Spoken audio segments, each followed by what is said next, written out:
I'm gonna get some tunes playing, and then I'm gonna grab a cup of coffee. You think I would have learned my? You think I would have learned my lesson with my um, midnight tortellini? But alas, I have not learned anything. A couple weeks ago. Sorry, I'm testing volumes. A couple weeks ago, I made tortellini at like 3:30 in the morning because I was hungry. I had the munchies, and I had a mean hankering for tortellini. But it came with the associated I'm over 30, and I had marinara sauce after midnight heartburn. Mm-hmm. And I swore I'd never do midnight tortellini again. But last night I forgot that vow, you know. That's rough, buddy. Yeah. So while I'm excited for my coffee, At the same time, you have that paranoia. right? So if I randomly disappear, I have to Well, at least I'll know why. take.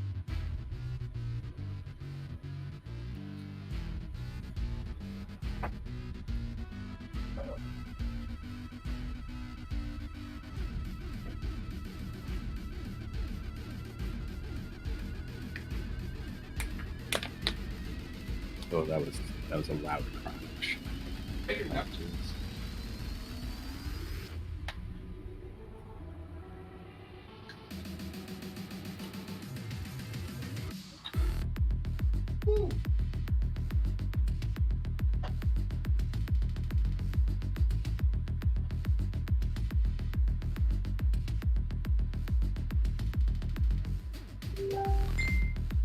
Jesus.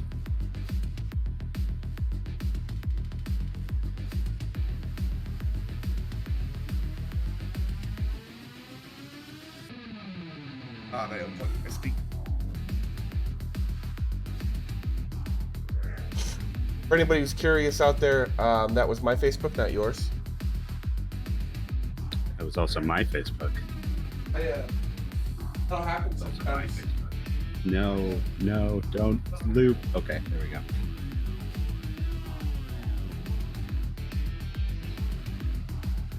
That was my audio going through my speakers and not through my headphones.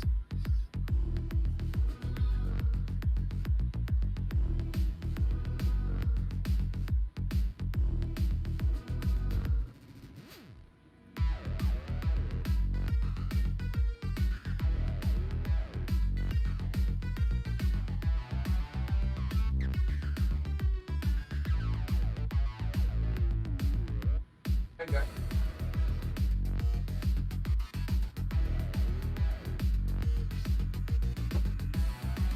Also, I'm going to avoid it as much as possible, but there will be an occasional little crunch from my water bottle as I drink out of it.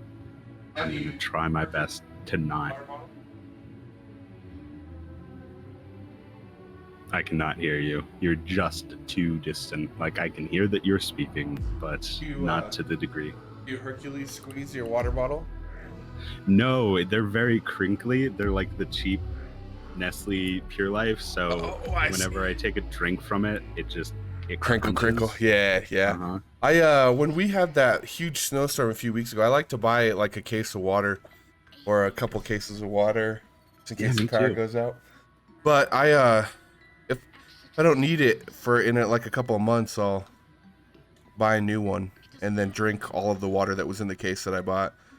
You know, just because. Go ahead. Yeah, I just buy them to have them because I like that water more than like other types of water.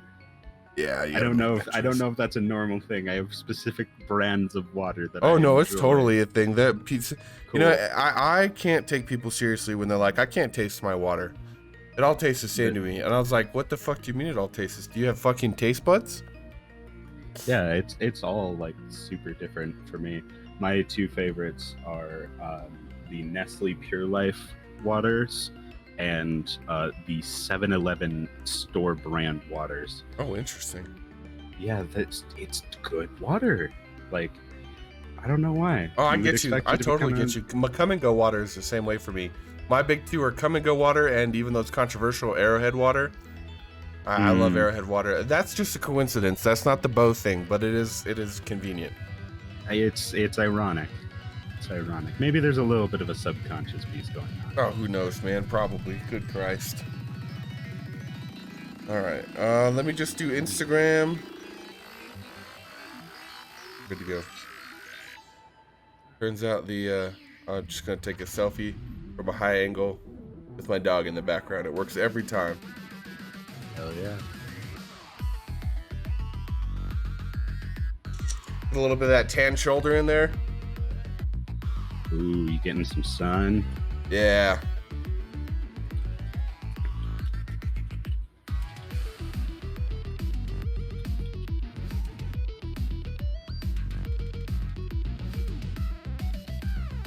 Oh, nice. My phone already remembers Sunday tea with Bowborne and the Archers. That's convenient.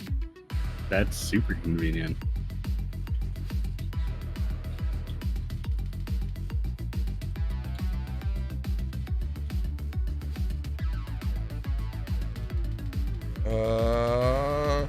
Are you on Instagram? I am not. I do not have an Instagram. I'm Okay. poor.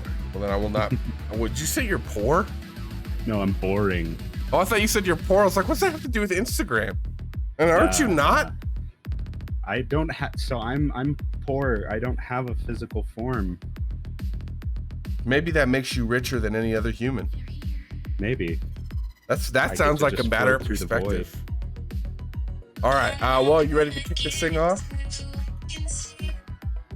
I think. All right. Fuck. Anyway, you ready to kick this thing off? Yeah, I'm ready. I'm golden. Cool. I'm gonna pause this music. We're gonna go to that button. Hi. Hello, Morvi. Welcome to the show. Thank you. I'm excited. I'm pumped. I'm glad that you're excited and pumped. I actually don't have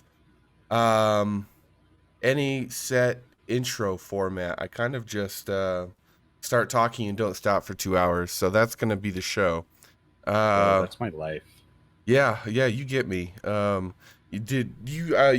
missed a hell of a good episode on neurodivergency. I see you posting quite a bit about that on the socials. Yeah.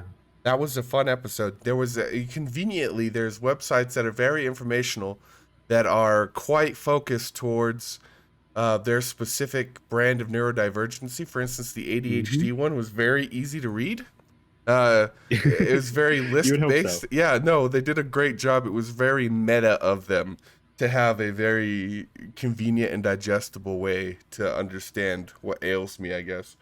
So there's a magazine, not to dive into that topic, but there's a magazine That's what the show's about. Called Attitude. It's ADD-itude, and it is more so aimed towards parents and like other people who have people in their life who have ADD, and kind of helping understand the walls and the difficulties that they're going to struggle with.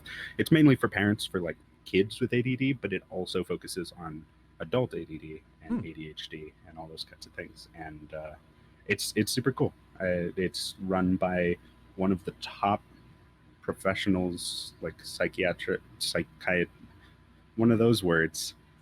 One of the mind people. Yeah, one of them minds people who's like the leading like mind person of the ADHD. So it's kind of cool. Like, what would that title be? Not like psychologist, but like or psychiatrist, but like as somebody who specializes in AD. I think like a specialist, maybe. I don't know. He has a title. It's on the magazine. Oh, really? It says it, and I don't remember. Well, welcome to the true superpower of Sunday Tea with Bowborne and the Archers. We're Googling it. I'm so title for people who specialize. Let's just get a little redundant. Hell yeah. And ADD. I didn't even spell it right. That's how you know we do it. Oh, yeah. No, they're just called psychiatrists and psychologists. I guess he's the leading psychologist. I think psychologist is the right word, because that's person who studies, like a geologist would be someone who knows rocks. All right.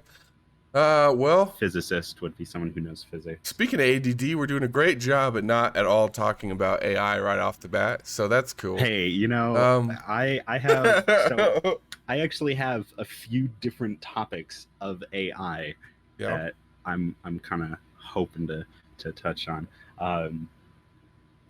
Some of them are theoretical, some of them are more. Do you want to list a few of them off so we can write them down and then talk about their concepts? Give us some examples. Absolutely. So a lot of people, when they think about AI destroying the world, they think of Terminator and things like that, this really, really smart AI. But one of the more dangerous forms of AI is dumb AI, or general AI, because as AIs get more specific, they don't take other things into consideration. So there's things like the theoretical paperclip factory. You have the gray goo. You have Jupiter brains, which is another end of the spectrum entirely. And then one of the ones that I'm tempted to discuss is Razzo's basilisk. I'm just going to assume I spelled that right. Basilisk. Mm-hmm. Which is a... it is a theoretical concept of a threat, like a real-world threat, that you are only at risk of if you learn about it. Ooh, how quantum. It's super, super scary. It is a threat from something that doesn't exist yet. That if you do not take seriously means that you are at risk. But if you do take it seriously, means that you bring the threat into existence. So, ooh, what a conundrum. It's interesting. So we'll get certainly interesting. So that one, I want to save that one. Yeah, I'm not sure I want to know about that. So we'll I'll say right now it's not that much of a threat, and probably not one that, even if it were possible, it's not going to be something that we're going to see in our lifetimes. But it's an interesting concept. Yeah. All right. Well, then, all right. It's back on the table. But we'll save it for last. I'll consider that shattering my mind in current reality. After all, that is what Sundays are for, apparently, right? So, I love shattering minds, dude. I'll be right back. I'm gonna go get some ibuprofen. My lungs actually, I actually don't know if it's my lung or my ab, to be honest with you. I'm a bit concerned. I'll go grab some. Yeah. All right. How far away? I can kind of hear you. Like I can hear you as a background sound. I'm also going to say hello, River Styx. Welcome.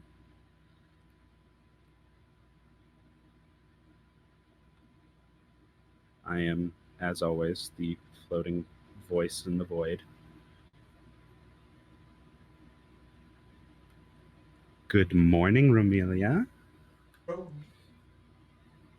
You hear me now?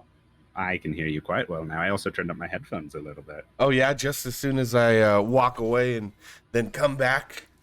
Well, it was as you were walking away. Oh. I am extremely comfortable. Thank you for asking. Yeah, you do look comfortable, quite comfortable as this swirling mass of energy. Well, I felt it was very on brand. Uh-oh. You ever do that thing where you're trying to swallow pills and they stick to the roof of your mouth? Oh, I hate that. I hate it so much. I also sometimes do the one where I backwash one of the pills into the drink, trying really hard not to backwash. It's like, just like what you were talking about, like having an intentional effort to not backwash is actually what caused me to backwash. And it just also happens to include medicine. I definitely get that. So, going off on another tangent of sorts, when I was like 10, I was on a flight with my parents, and they were trying to get me to take these pills, and they tasted terrible because they were chewables. Oh, gross. And they handed me a bottle of water with the concept of, I hand this to someone who is taking a pill so that they can take the pill. Okay. And my dumb 10-year-old brain went, yeah, something to spit into.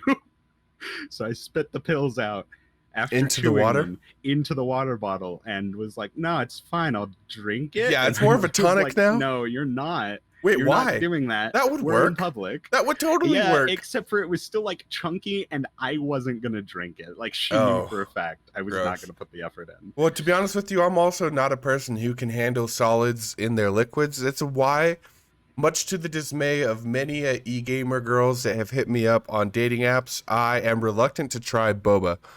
A lot of people love boba, but it feels fucking weird for me, right? Like I can't do boba. it's a Can't texture do it. thing. And I had I a nearly drink of died a once. really with I boba. didn't know that there was. I didn't know there was solids in it. I How was the like, fuck this do is you a not big know there's straw, and solids in it? There's a bunch of tiny Because- balls at the bottom of the cup. because it was a solid glass. Like it Well, was whose a solid idea cup. was that?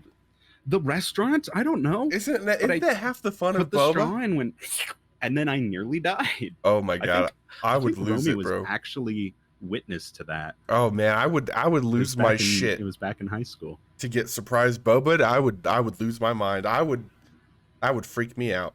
Just straight up, I would lose it. Coincidentally, that's a fantastic band name, Secret Boba. Secret Boba is incredible. Yes, Romy does remember me nearly dying. Good restaurant, great food. Didn't know what boba was. Didn't order it a second time. So what is it? What is it? What is boba? Is it all tapioca at the bottom, or is it? Can you get different like flavors? Can I get like chocolate balls? Ah. Would that still be boba? Could you just get like malted milk balls and put them in a milkshake? Because like that, I'd Are you probably talking be about okay like with. Whoppers in a milkshake? Yeah, would like be a pretty- chocolate milkshake. That would be pretty fucking You know. good. I'm not gonna lie, dude. Like, Exactly. Like Okay. that's the kind of boba I can sign up for. But again, I need to know it's in there. But at the same time, like you're not slamming down a milkshake. At least I hope you're not. you because underestimate my power. you have incredible lungs in that case. Yeah, Like- well, not currently, as we've discussed. But yeah, no, You can get what's called the secret is milkshake straw. popping bubbles. Romelia, what is popping bubbles? So you can get different jellies. I also don't like strawberry chunks in my strawberry lemonade or my milkshakes. Sorry, I'm smoking on the ganj. How dare you? I'm inhaling, imbibing that devil's lettuce. That what was that one you used that one time? I love jazz cabbage. Or was that Casey? I think that was Casey because that's incredible. I never heard. I lost it the first time I heard jazz cabbage. It's my new favorite way to say they're little jelly balls, different flavors and such. Tell me that you grew up a teenager-like adult for more than 20 years if you still say a harsh inflection with an internal giggle on the word balls. It's tough to be a adult child. Though I will say I'm quite proud of how I've internalized that giggle to not be outward now, right? So only I know that I'm being immature about the word balls. Now I know that myself and Romelia are also being immature about the word balls, so I feel There great was about never that. any question if Romy was immature. Well, I you know, say that with all the love in my heart, but also with great accuracy. even if it causes internal strife within Romelia or strife between y'all, I'm just happy that Romelia is also a child so that I don't feel alone in the world anytime I say the word balls. So y'all can handle that some other time. I mean, or in chat, honestly. It is called Sunday Tea. And I am fully encouraging of my friends and family who come on here and talk to me to get sidetracked. So if you want to get sidetracked with some beef, I'm all about it. Hold up. Let me see if I can find you know what, let's see how easy this Google is. If anything, I will be the person who plays the starting bell. Let's do this. I actually was really underwhelmed with that bell. I don't like that. This one's in HD. Let's see. That one's way fucking better. Oh man, I played it twice. Now you guys have to stop. Sorry. Well, fuck. This has been a wonderful little digression. Is that the proper way to use that word, that root word, digression? Sure. Digression. I'm Googling it. Dude, Um, check this shit out. It's totally a legit way to use that word. Digression. So, while that was a fun digression, I do have overarching points to which I'd like to hit when it comes to AI. One of the big things, um, oh man, it's so hard not to be a child under Morvai's notes. It's so hard not to be a child under Morvai's oh, notes. God, The please, I need these. the I want to make certain I'm using proper quotation. well, the funny thing is I know that you're also one of one of we neurodivergents, like we talked about earlier. So like it's a war on two different levels. It really is. It's real meta there. But one of the things that got my eye on AI, oh, nice. One of the things that got my eye on AI was actually Horizon Zero Dawn. Like, of course I know. Well, that's not true. Mhm. One of the first things that really made my eyes hit the ceiling and the floor, respectively, when it came to AI was Metal Gear Solid 2: Sons of the Patriots. That one I am not entirely familiar with. I'm Really? familiar with Horizon Zero Dawn, Okay, so this is a and I'm spoiler. familiar with some of the Metal Gear Okay, things. okay, But go good. Well, for it. that'll help with what I'm about to do. And this is a bit of a spoiler, but it's like a 15-year-old game, so that's your fault. If you haven't played that game at this point, it's a problem in your life that you need to solve. I'm just about to save you some time. So basically, that game, the whole first half of it, I would say, actually, I'd say first three quarters of that game, you think that you're fighting against this enemy terrorist organization and this group of like radical elite soldiers that's going to take over like the world with like this nuclear armed mobile weapon, as is the common theme for Metal Gear games. So, Hmm. you don't find out until three quarters in the game, though, that you're actually fighting against an AI who is not only playing you, like I mean, by playing you, I mean like they're using you as their meat puppet to do Hmm. their bidding, but they're also playing the elite death squad of enemies that you have been slowly and relentlessly working yourself through to get to the final boss. You find out late in the game that their boss was also being played by the same AI that you were in terms of meat puppets. So it turns out that later in the game, the AI has a one of the ways that they found this out is because one of the ways they tried to stop the nuclear weapon was this virus that somebody invented. They're like, okay, go ahead and plug this virus into a USB port somewhere on this big AI driven nuclear death ship, and that will kind of just stop it from doing what it needs to do, which I guess is not that's like actually not totally fallible thinking. So Yeah. it turns out that the robot ship AI itself is what was actually playing both the main character and the main character's mortal enemies on the side, because it was an AI that classically, like many other common themes of AI, decided that the best way to save humanity was to end humanity. Um, so it found all ways to make that happen. So the virus actually starts working, so you start getting really weird calls from your commander and really weird calls from people that you've been listening to throughout the game to give you advice. Because the Metal Gear games are very story driven, but they're very story driven in a way that make you figure out where the fuck you have to go instead of just telling you. In the older Metal Gear games, at least. So the radio that they give you that you find out is being manipulated by that AI was really just the way that you knew how to operate in the game. So you really had a sense of camaraderie with like the AI. So when you find out later, like that far into the game, that you're actually just a meat puppet for a death robot, is pretty like it's jarring, right? Especially when you're like 10. Um, Yeah. and so that was like when my eyes really snapped open to AI. I was like, holy shit! Like, well, and especially because that was before AI was really big on the news, so I already had that Hmm. kind of skepticism of AI. I kind of went into the knowledge of this thing that's probably watching and listening to every word that we do right now. We'll come back to that. Um, I swear to God, I say thank you to my Alexa every time, because It's a nice thing to do. There's gonna be a time in the future, like 25 years, where like that's how the robots with saws on their face decide whether or not you live or die. Is how many times you said thank you to your Alexa, and I'm gonna get to go home that night. You know what I mean? Oh, Um, absolutely. I always say thank you to AI just because it's a polite thing to do. yeah, that's Uh, true. I did get lucky with the roots on that one. but the typical, so one of the things, this is not one of the topics I had even mentioned before, but one of the things that I always love discussing when it comes to AI is software and hardware do not intermix. Um, Ooh, Hardware is interesting. hardware. Elaborate.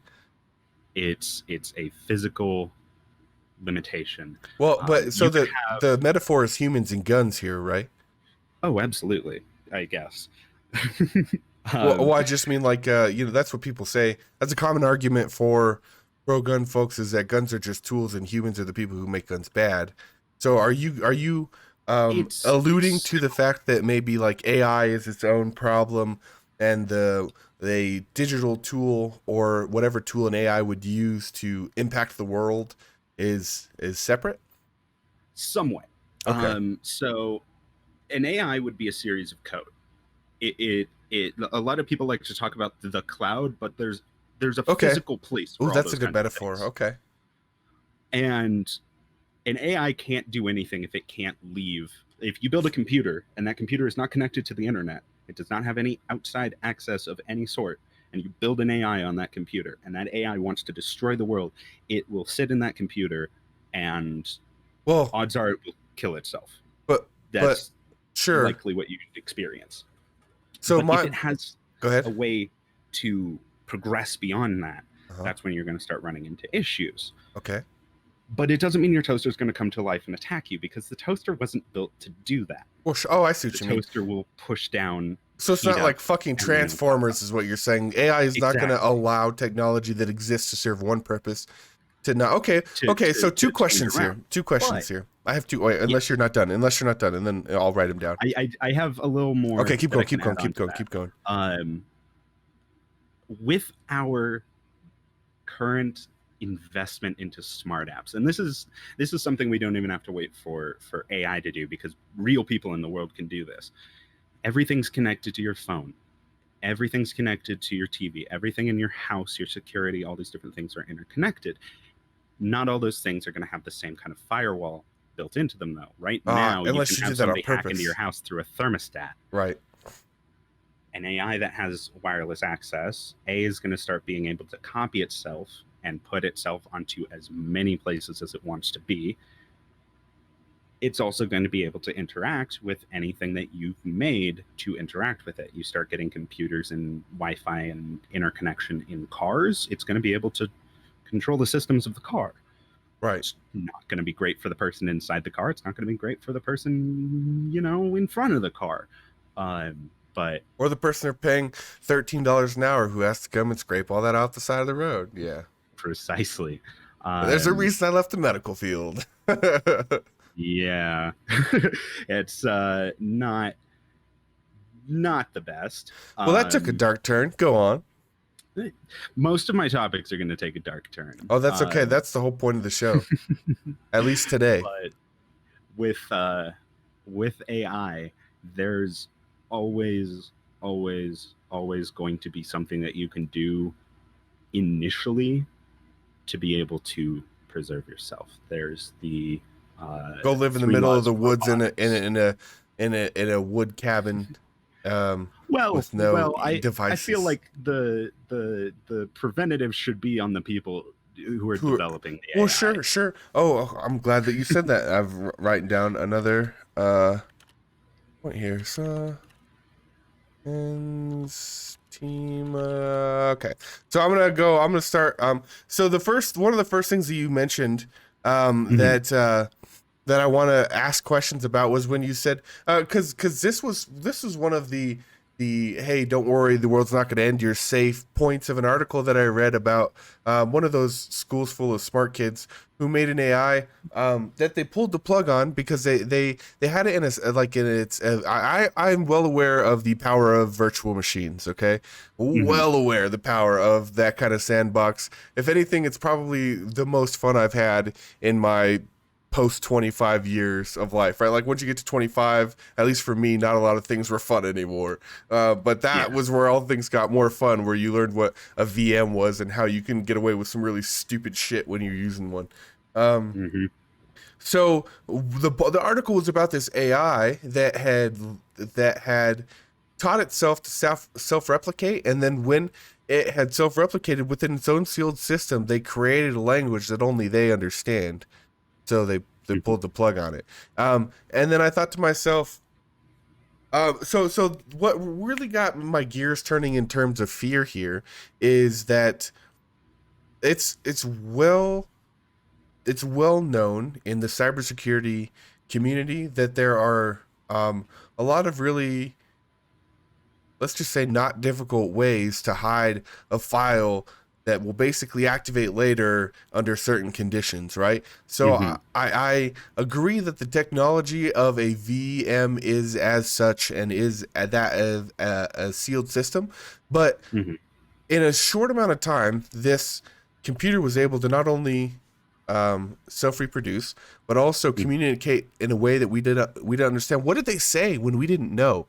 And if they're already able to do things that we don't understand, who's to say that they cannot manipulate the system in a way that we don't see? You know. Oh, they Furthermore, absolutely can. what if there are already instances out there in the universe because of, let's just say, secret US government testing, because that's what always fucks over the world in the good horror movies, you know what I mean? Hmm. Is that and good games, now that I think about it, is that, you know what I mean? Here, I'll give you a good example. DARPA was already developing machines that are powered on human flesh. Like that part of Horizon Zero Dawn was true. That's like a real thing.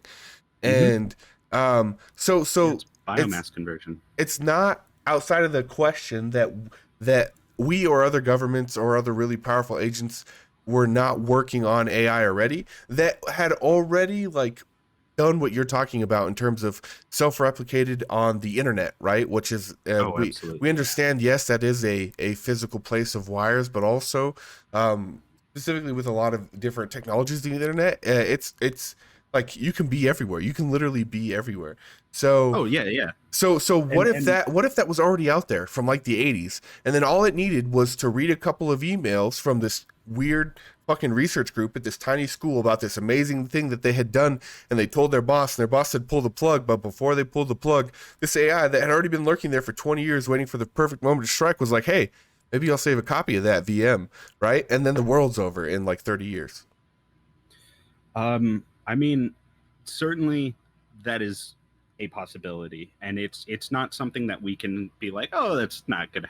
No, the moment you have an AI that has a sense of self preservation and it has access to the internet, it has access to Wi-Fi, it has access to any of those kinds of things without a physical limitation. If there's a Wi-Fi card on the computer, you can't just hit the Wi-Fi off button and expect it to stay contained because a computer can turn its Wi-Fi on. Right. You have scripts that can do that, and AI is going to understand how to do that. But if you don't have a physical way for that information to be transferred, that is the only way that you're going to be able to preserve that. The second it is out and it is able to send that information and start making copies all over the place, going to, old granny's house who's leaving her computer running 24/7 and puts 3 copies there and, Or or everywhere. or Dell as a mass Mm-hmm. distributor of enterprise machines who Mm-hmm. often ships their machines with a hardware USB reinstall key. It would be very easy for a machine type situation to self-replicate itself into the firmware behind the scenes that will be Oh, distributed with every absolutely. enterprise machines, which usually are running 24/7, and to be running undetected on enterprise systems. And like a smart AI will always be a threat. A smart AI will always be a threat, no matter how advanced you get, no matter how far you get, because if it is smart enough to know that it has code and how to interact with that code, it will not be limited by its own code.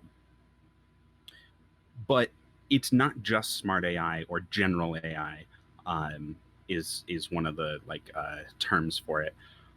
Um, that's an AI that can interact like a person. It can have thoughts of its own. It can, Oh, like make the AI that, decisions. like the faces that, like AI. Okay, like Mhm. so you're talking about like the AI where they give AI parameters and they say make thing and then it makes things.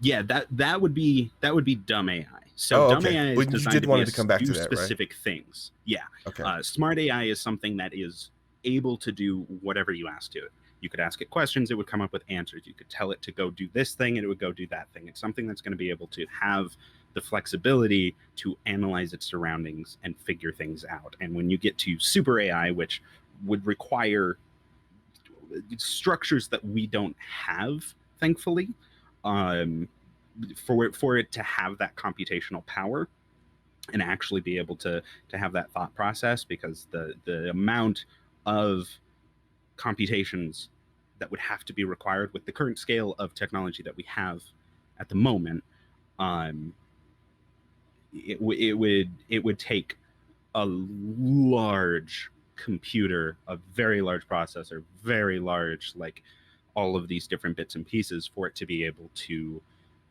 make those huge, like super I know everything kind of things that you see in movies. Okay, And or so like a large scale enterprise backed botnet.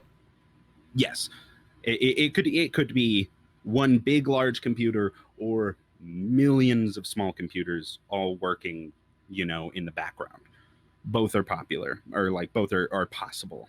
Um, Okay, but something like that would require a lot of effort on humanity's part, and that's something that's referred to as the singularity I see. So in you're saying that would have to be technology. like intentional human effort. Sorry to cut you off. You did say that was called the Yeah. singularity in human technology. Yes. But It, that it would have would, to be us doing that on purpose. to some degree, we'd Oh, have to be trying to make AI weapons. that is reflective of ourself. Okay. So that brings me to my final point because we've kind of hit the first two, and that is, did you see that recently? And this is just an example of something I want to talk about. But did you see Mhm. that recently? Despite and leading up to the departure of many of their core engineers, Microsoft went ahead and signed a gigantic military contract with the Army to develop VR, or excuse me, MR headsets that kind of helped soldiers in war. And they're very, very heavily powered by AI and what's called predictive battlefield awareness. I might be butchering that because I don't remember what they called I it in the get it. article. But the greater concept that I want to talk about that's brought up by this example is the two things. It is one that clearly we've shown, at least in the United States and the United States military specifically, that we're willing to weaponize this. And secondly, Mhm. it's shown that companies are willing to do that for the government despite what people's ethical concerns are. Yes. And that's going to fall back onto human nature. We Ooh, that want was last to week's kill episode. people better than other people. And so if we design an AI to do that, then the AI is going to do that. And it doesn't matter if that's a smart AI or a dumb AI. Right now, like Oh, currently okay. I see on where you're coming from. the uh, no man's zone between North Korea and South Korea, there are automated turrets. They are like large 50 cal guns with a motion sensor. That's it. That's all it Which is. is theoretically the same fucking thing, right? Like, Exactly. You okay. put that on a So, car and just drive down the street, because that doesn't have the determination of, is this an enemy, is this an ally? right, It it just just says it motion, moves. shoot. Right. And robotic accuracy is unparalleled as we've learned. Hmm. Because it's going to be able to make the parabolic calculations. It's got wind sensors. It's got all these different kinds of things. So it has just enough awareness of its surroundings not to the point that it's actually sentient. It's not able to process and be like, I am in a mall. It's like, there was moving over there. There's wind going this direction. And I'm told to move from point A to point B, right? So somebody could program it. I'm gonna move from the front of this mall to the back of this mall, for example. Yep.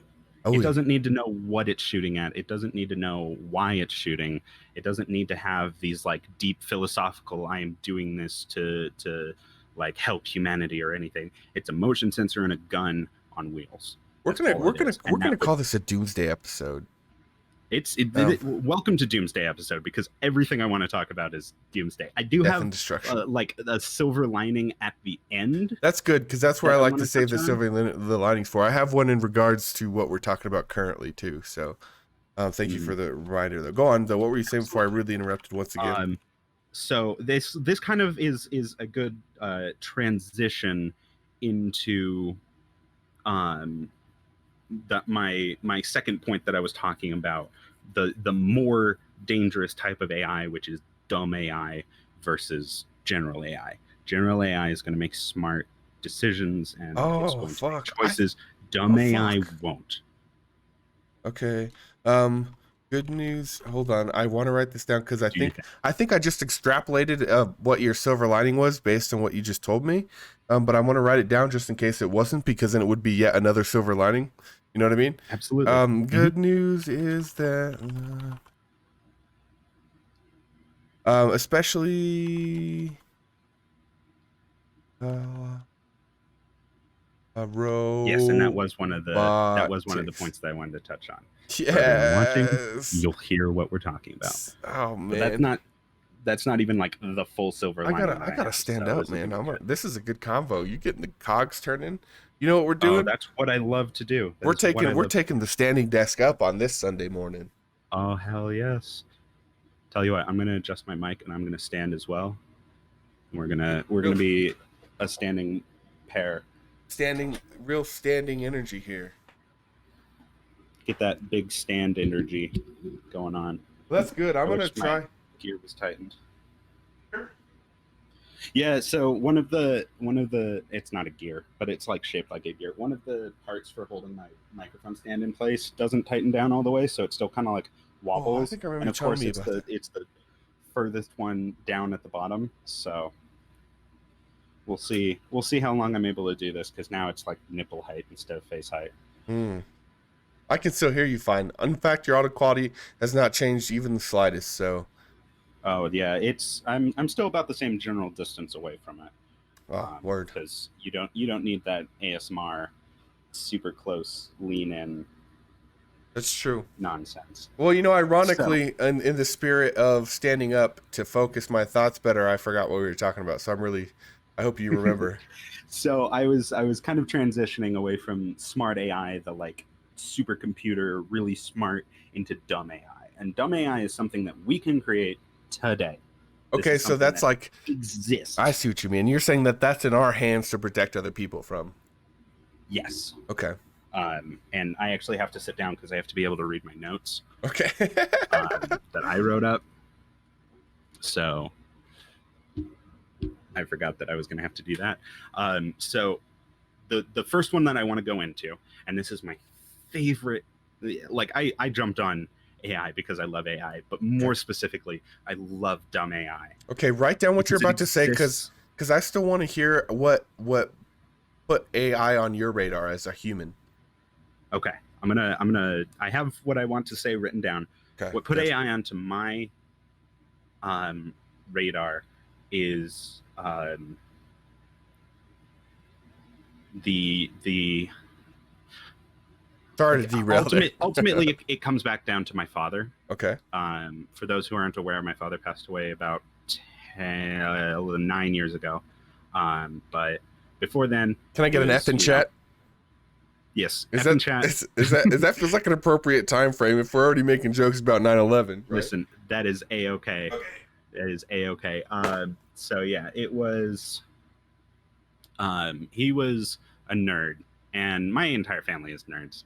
Well, my sister's less of a nerd, but she's a math geek, so that counts. That shit counts. It counts. That counts. She tries to call me a nerd. I'm like, you did better in math than I did, so shut up. You did math for fun. You're a nerd. So Yeah, anything that gets you pushed into a locker, you're a nerd. The one of the things that always kind of stood out to me is the concept of different levels of AI. Okay. Because if you go to Halo as a great example, I love Halo. Yeah, me too. Especially a lot of the lore. Okay. And in the books, in the background, not really fully addressed in the main games, though they're kind of digging more into it with Halo 4 and Halo 5. Cortana is an AI. She is the first 9th level AI, or a class 9 AI. And what that means is she is more human-like than any other AI. She is more capable than any other AI. She's great. Okay. Well, and now that they later made that a core part of their Windows 10 operating system. Exactly. Ironically, and I was very excited about that. But dude, that's a good reference. But scale it back to my first Halo experience. Okay. I started Halo with Halo 3 ODST, Ooh. which is the worst way to start. Yes, well, I'm told. I don't know. I guess was a good intro for me. I was gonna say I got conflicting thoughts on that. If that's the general public's idea, I think that would be a great way to start Halo, because then it only gets better from there. Yeah, I still love ODST. What's a good game? Purely because of Virgil. Okay. Virgil is one of the side characters that shows up throughout the game. Not a lot of people really remember interacting with Virgil. I don't know if you remember interacting Not with even Virgil. a little bit, bro. Virgil was the city AI. He ran New Mombasa. Halopedia? Here we go. Okay. Yep. He is, and it's, he's symbolized by. Okay. He's symbolized by. Yeah. He's just symbolized by that little face there, the 2 little dots inside of a circle. Oh, okay. And that face had different shapes that it would make. So it'd have like a frowny face, okay. A sad face, simply by changing the emotion of the AI. But it didn't have actual emotion. Now, if memory serves, it's been a long time since I finished that campaign. Virgil was also one of the, I call them disco boys. That's not the correct term for the alien race. Okay. He was partially integrated, but the disco core boys? AI itself, yeah, it's one of the aliens. They float. Yeah, one of the Covenant aliens float, and they like create shields for other people, but they're always like giving off light. So I called them disco boys whenever I fought them. And then the last level, you have to like protect one, and that is partially Virgil. Okay. But only partially, because Virgil was around for a long time before that, and all he does is manage the city. That's it. So he's like a building, like a city hall in a robot. City hall, but he's also running traffic lights. He's running stop walks. He's running like, attention, this area is closed for a police investigation kind of thing. And he has pre-recorded lines. He cannot talk, but he also can make little cheeps and beeps. He can beep, beep. And you said that he shows emotion based on his eyes and. He shows emotions that are pre-programmed towards him. So he doesn't have an actual emotion. He doesn't have feelings, but he does recognize when people are in danger. And so the people who design him design these different faces to give him that human interface. But he is a computer, and his job is to keep the city safe. And he does that. Okay. He recognizes that there is an outside threat purely because gunfire is being heard, people are in panicking, increased heart rates, and there's mass transit away from the city. So he tries to incorporate that and say, we need to evacuate. That's it. That's all he knows. He recognizes when there are military presence in the city, and without question attempts to assist them in every way that he can in order to say, hey, here's weapon depots, here's you know, this is where resources are, this is where cover is, this is where these can be found. Okay. Tries to open the city for them and close it for the enemy. So what you're trying to say is that sorry to just I want to make sure I understand before I lose it. Are you saying that the point that you're trying to make is that just because Virgil had an immense amount of power and capability and responsibility, really, still at the end of the day was confined to a predisposition, right? Like or a predisposed set of parameters. Even like the things that show human emotion, like the sad face. In order for the sad face to show up on the screen, a certain condition must be met that he's currently observing. Exactly. So really it's just a reflection of its creator / operator. Pretty much, yeah. Okay. And that's what opened up my eyes to it, because imagine having something like that in your day-to-day life. Right. It's just something that you interact with. I mean, we already do. I say thank you to it all the time. We just talked about it. Exactly. Alexa, arm missiles. Wait. Exactly. And so when you look at Virgil, because like I said, there were different class AI levels. I don't remember the exact classification of the original Virgil AI. I know that when they integrated I need to know what these things are called. I just had are you going to Google that real quick? Because I can ramble while you Google. I have an idea. Yeah, go for it. This has inspired me. I think, I just told Alexa to arm the missiles, and she says, sorry, I could not find the device, arm the missiles. And I just thought to myself, how cool would it be? I think I'm going to do this. Yeah, have you seen those office toys to where you can plug it into USB? And then it will give you like a tiny GUI on your screen that has like a camera and targeting systems, and it's basically a little Nerf gun turret. Yeah.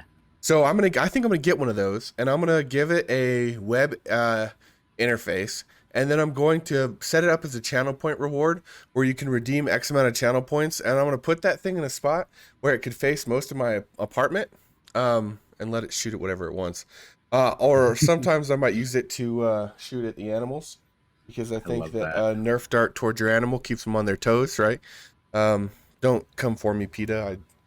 I think that's actually harmless. It's no malicious things, and right, like harmless. The thing is gonna be, if anything, it's fun for the cat who will snatch those motherfuckers out of the air. I should get a Nerf gun. I wonder if he would. He does. Sometimes I'll throw the dog's toy, and the cat will jump up and snatch that motherfucker right out of midair. It's pretty cool. Are you good on your Google? Did I stall long enough? Yes.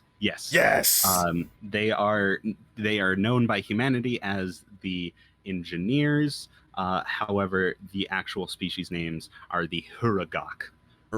Okay. These are the engineers of Virgil here? So it's revealed, spoiler alert, it's revealed that Virgil has been taken over and adapted by a Huragok, which is technically part of the Covenant. However, they're not. They're Covenant contractors. Actually, yeah, they're forced into slavery. They're slave warriors. Oh, okay. So they're Covenant 1099 workers.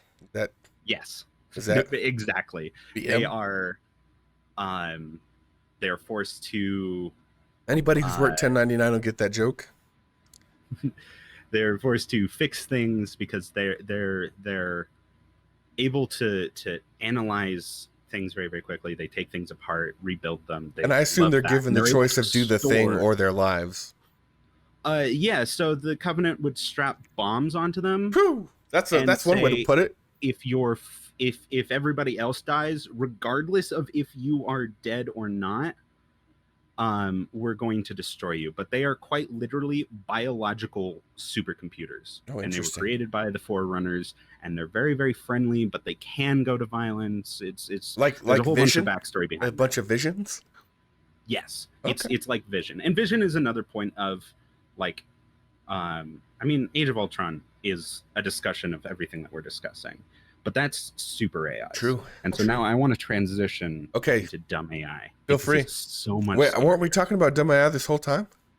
No, we've been talking about super AI, and now I'm I transitioning thought we've been to talking about dumb AI because even the super AI is still predetermined or confined. Well, doesn't partially. that make it still dumb? I can figure. It's I thought general. I thought the smart AI was AI that like you press on and then it does whatever it wants. And like if you tell it to go to bed, it's going to argue with you and say, "No, I don't need to go to bed. Human, you go to bed," and then close your blinds.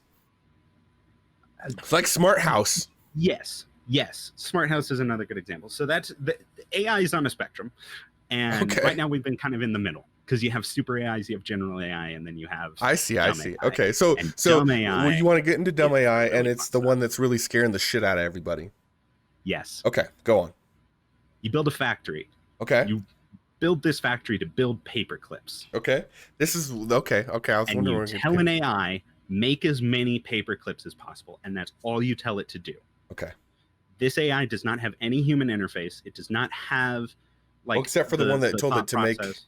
paper Yeah, clips, right? Okay, but okay, it itself is going to look at the situation of I need to make paper clips. It understands resources, it understands manufacturing, and it understands output. And that's okay, it. And okay, so you tell it to make as many paper clips as possible. And it's going to start off by running its factory, building paper clips. But eventually it's going to say, I can make more paper clips if I have a second factory. And then it is now running two factories. Well, but now it's running who out of built the second resources. factory?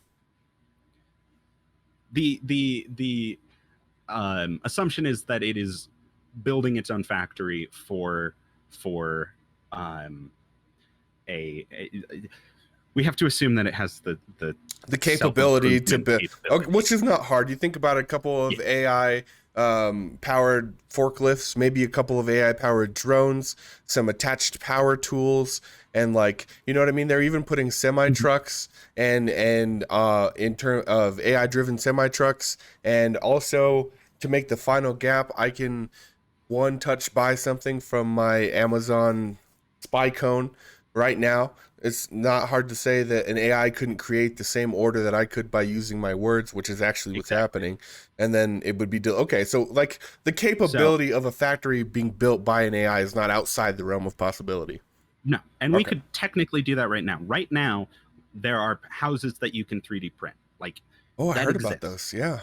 You can lay down concrete and do all of these different things. And then a basic AI that has the ability of this is called instrumental convergence.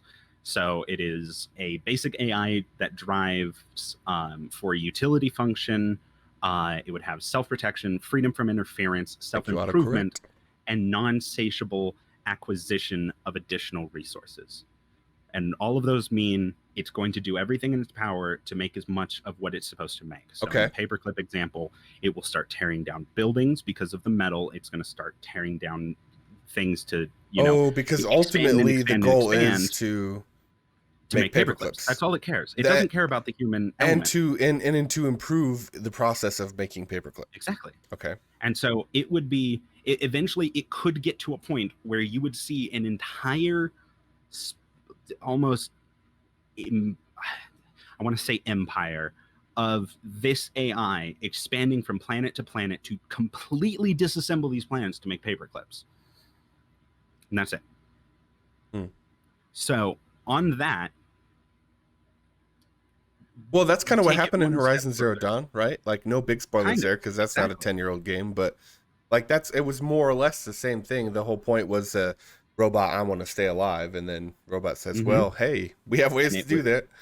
it was able to replicate. It was able to power through biomass. It was able to when it stopped working under direct instruction and instead became focused on self-preservation, that's when it came to become the Ferris plague.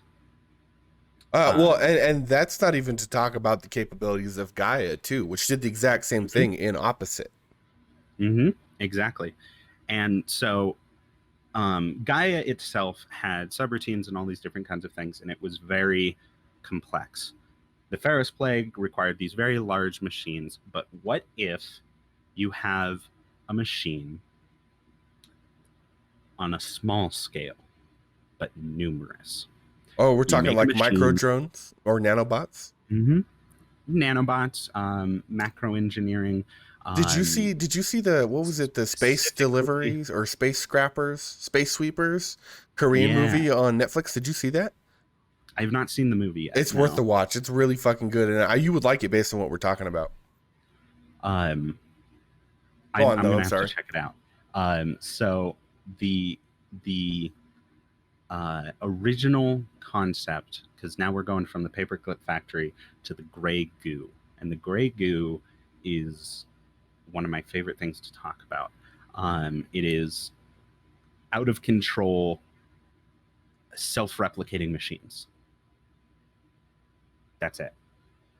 All it does is it finds matter, takes that matter apart, and builds more of itself.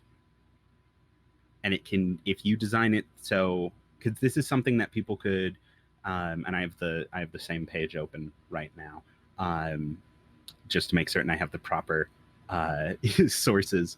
But it's, if you have a machine that all it knows to do is make more of itself and continue to spread. So it's like paperclip, but meets this. Exactly. Okay. Hey, And this is scary, scary. something that you wouldn't be able to stop it. The Ferris plague in Horizon Zero Dawn were large machines. It's a nanovirus. Um, the Ferris plague were large machines with guns, but having something that let's I'm going to use a very very reasonable example. You have one machine, right?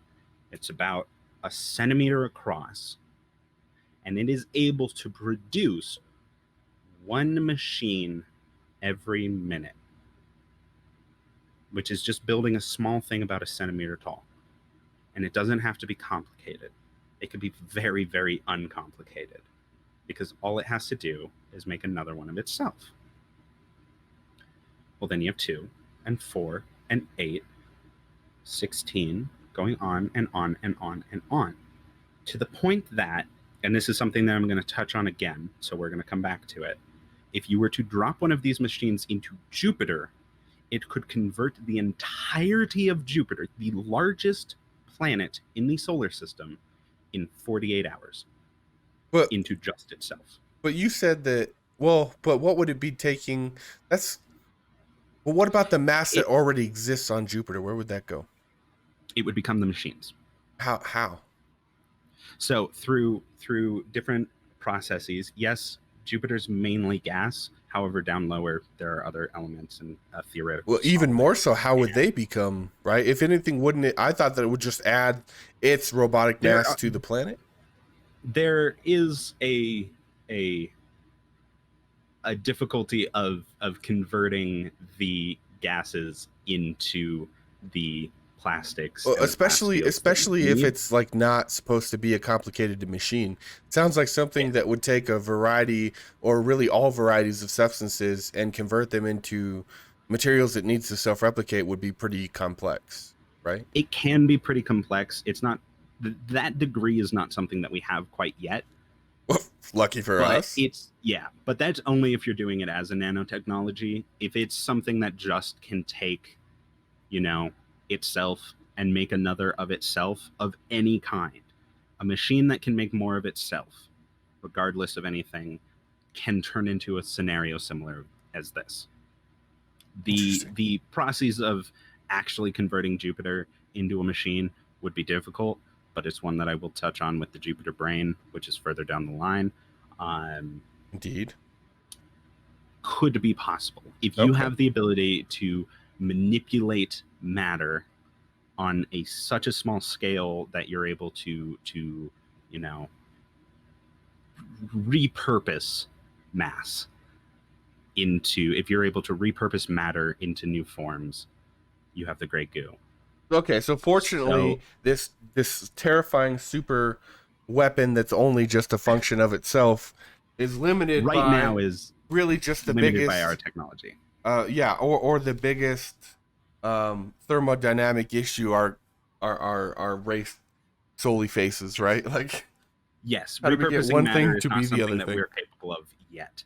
Oh, speaking of, and this is a huge digression, but I think you're gonna love it. Or at least I'm Mhm. just hoping here. Do you have you been on this increasingly large internet wave of meeting aliens sometime this year? I have heard about that, and I am so hopeful. Oh well, and it's getting a good like either A, the people who are organizing, or AI, who are Mhm. organizing this, I guess, sort of stunt, are getting really good in a way that they've never been before, or new exciting stuff is happening in the terms of a like there's a dude who's talking about all these things we need to be aware of when the aliens show up in terms of mental fortitude, but like, okay, so normally when a person is telling you aliens are coming and you should have a mental fortitude for your impending doom, there's also a general unrest in that person's actions and behaviors, I guess is really the only way Mhm. to word it. There's usually a pattern consistent with things that you can imply might remove this person's credibility. Mhm. But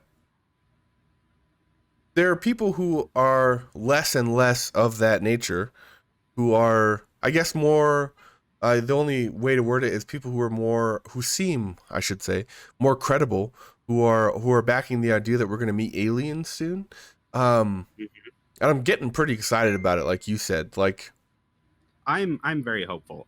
One of the For anyone who hasn't kind of jumped onto this last, I think it was in December or November, the previous head of Israel's science facilities, sorry.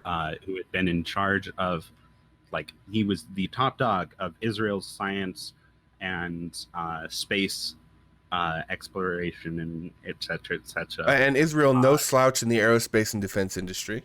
Yeah, they're pretty up there. They know what they're talking about. He had been in charge of it for 15 years, and last November said that humanity has already been in contact with a an alien federation, had a co-op human alien base on Mars, and that the aliens were waiting to contact humanity for when we understand what space and spaceships truly mean, which is a weird No, it's not. statement. No, it's not. Not for anybody who's also delved within other space-time theory, or like quantum mechanics or computing.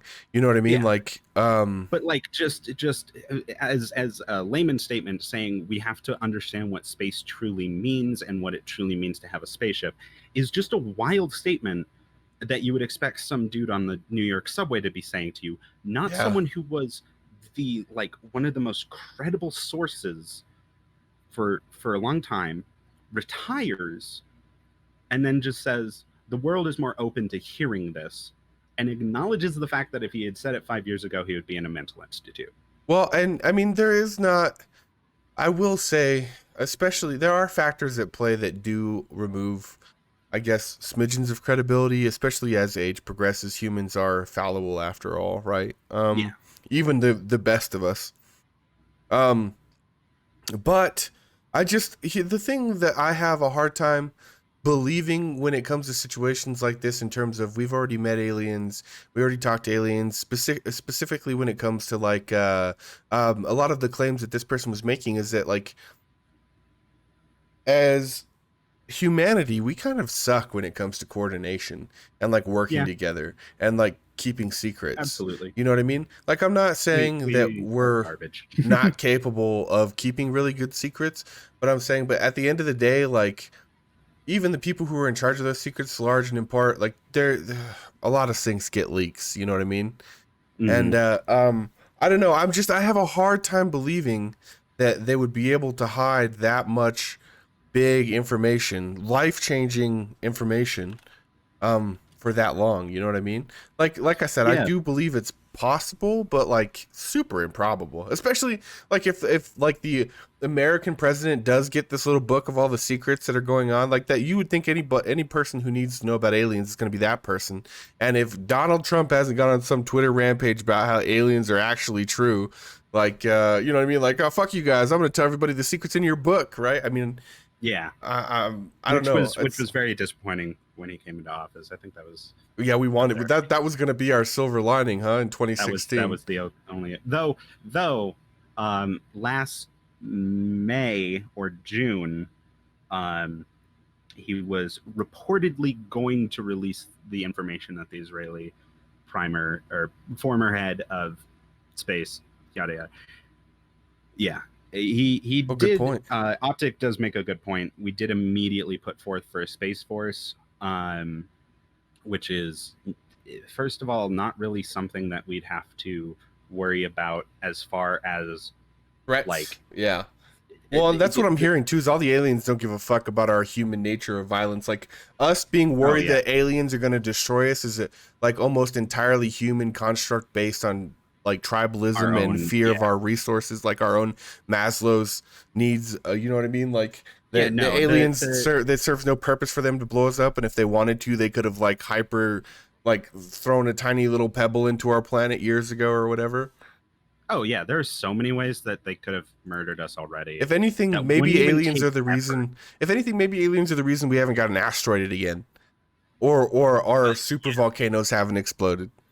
I mean that, and I mean I got to give credit to where credit's due. Jupiter does a pretty good job making certain that asteroids don't Oh murder yeah, us. doesn't it? Doesn't it? Well, At right, least but what if it's Jupiter? What if Jupiter is like a secret alien base, and that's why you know what I mean? Like, could have be. you seen all of the information we have on Jupiter? Like, the nowhere in the information does you just said in the middle of Jupiter, even though it's largely gas, there's a bunch of shit that we don't know what's there, right? Mhm. Like alien It's materials. theorized to be a solid form of helium, hydrogen, and lighter gases that have been under such immense pressure go to liquid and then a solid, which Okay, is all right. remarkable. Well, right, but even But Han Solo thought the Death Star was a planet, right? yeah, exactly. Like we don't know. Um, and that's one of my favorite things is this could be an entire other episode. I'm going to get back to our topic of Okay, AI okay, okay. Yeah, you're right. You're right. You're right. because I want to be able to get through. I am gonna do. I'm gonna do an alien episode. Do you want to be on the alien episode? Hell yes. All right. Hold on. Hell yes. I You keep love. talking about AI. All right. So, I gotta write that down before I forget um, what you're talking. instrumental convergence is another possible apocalypse. Let's say when it Doomsday comes to AI. episode. It's a doomsday episode. We're getting back to the doomsday. No more bright shining alien points. Um, so the gray goo is a generalized term. Anything that would be able to self-replicate and doesn't care about humans or what it's using or anything like that would be bad. And so that's the dumb AI spectrum. We've talked about the center of that spectrum, everything from Alexa being told thank you to, oh, I wobbled there for a second. I know it's doing some cool shit. I love this thing. It's so cool. It's really So neat. everything from the Cortanas and the now actual like Windows Cortana and Alexa to there's the Skynet that everybody wants to talk about. It's so smart. It thinks it's going to destroy humanity. Let's take another giant leap, not to dumb AI, but to super intelligent AI. Okay. All right. So I mentioned at the beginning the Jupiter brain. You did.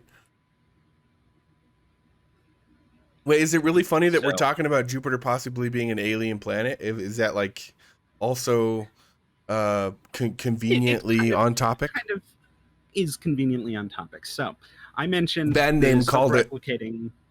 Yep, I mentioned the self-replicating machinery being dropped into Jupiter could convert its entirety of mass from one machine into a network in about 48 hours or so. With the small hurdle of being able to manipulate matter, right? Yes. Small That hurdle. is a hurdle. Small hurdle. I acknowledge that it's a hurdle. However, if you had all of that and it was all just modern day processors, which would be stupid, like we should probably have better processors at that point. But if you convert the entirety of Jupiter, the mass of Jupiter, into a computer, That is what's referred to as a Jupiter brain. You can scale it up from there. You can have a Matryoshka brain, which would be that was a fun word. a. Hey, are you It's a very fun are word. you at all Hispanic or Latin American? I am not. I am white as gets. Well, tell that to your R's because you did a pretty good job with that one. Oh, thank you, Matryoshka. It is similar to a Matryoshka doll. It's the same kind of like root word. Can you tell us what this instead, Matryoshka doll is? Matryoshka doll are the Russian dolls that has a doll inside of a doll. So you Oh, keep okay. opening them up. Oh, They're okay, smaller and okay, smaller okay, dolls. okay. I The see. Matryoshka brain, which is spelled slightly differently, I'm going to put it into the chat so if people want to Google the word, because it's a weird spelling. Morvi, do you mind if I rudely interrupt you in an effort to be extremely petty? Go for it. Okay, I think you'll love this. I'll give you a little bit of backstory, but everybody, I want you to take a huge, let me full screen us here. I want to pause everybody. I want to pause the show dead in its tracks for a little bit of payback here. I've been waiting for this. For those of you who don't know, we have a good buddy here. His name is X-Ray Blacksmith, also a streamer. If you have not, Blacksmith. Oh shit, I typed his name wrong. What a Freudian error. He's a big, huge streamer. Great guy. Hilarious, warm, welcoming. Really the reason that, that streamers should stream here, okay? Like, let me just say, this man is the be-all, end-all of Twitch streamers. If you're not following him, you need to. Make sure you click that link over there. Give him a follow. You know what? If you've never tier 3 sub to anybody before, make sure you tier 3 sub to X-Ray Blacksmith, okay? I think there's a donation link. Just your next paycheck needs to go to X-Ray Blacksmith. If we get any more Biden bucks, all of them, X-Ray Blacksmith. Let's make sure that this man can save humanity. After all, okay? He says no Prime mention. Obviously, everybody's using their Amazon Prime on my channel, and your channel is only worth the finest American or otherwise dollars, okay? No free Prime, no free Prime subs for X-Ray Blacksmith. We need real money, tier 3, reoccurring subs for X-Ray Blacksmith, okay? This look, Maju said this is why Maju's gonna stream X-Ray Blacksmith right here. Ladies and gentlemen, thank you, Morvi.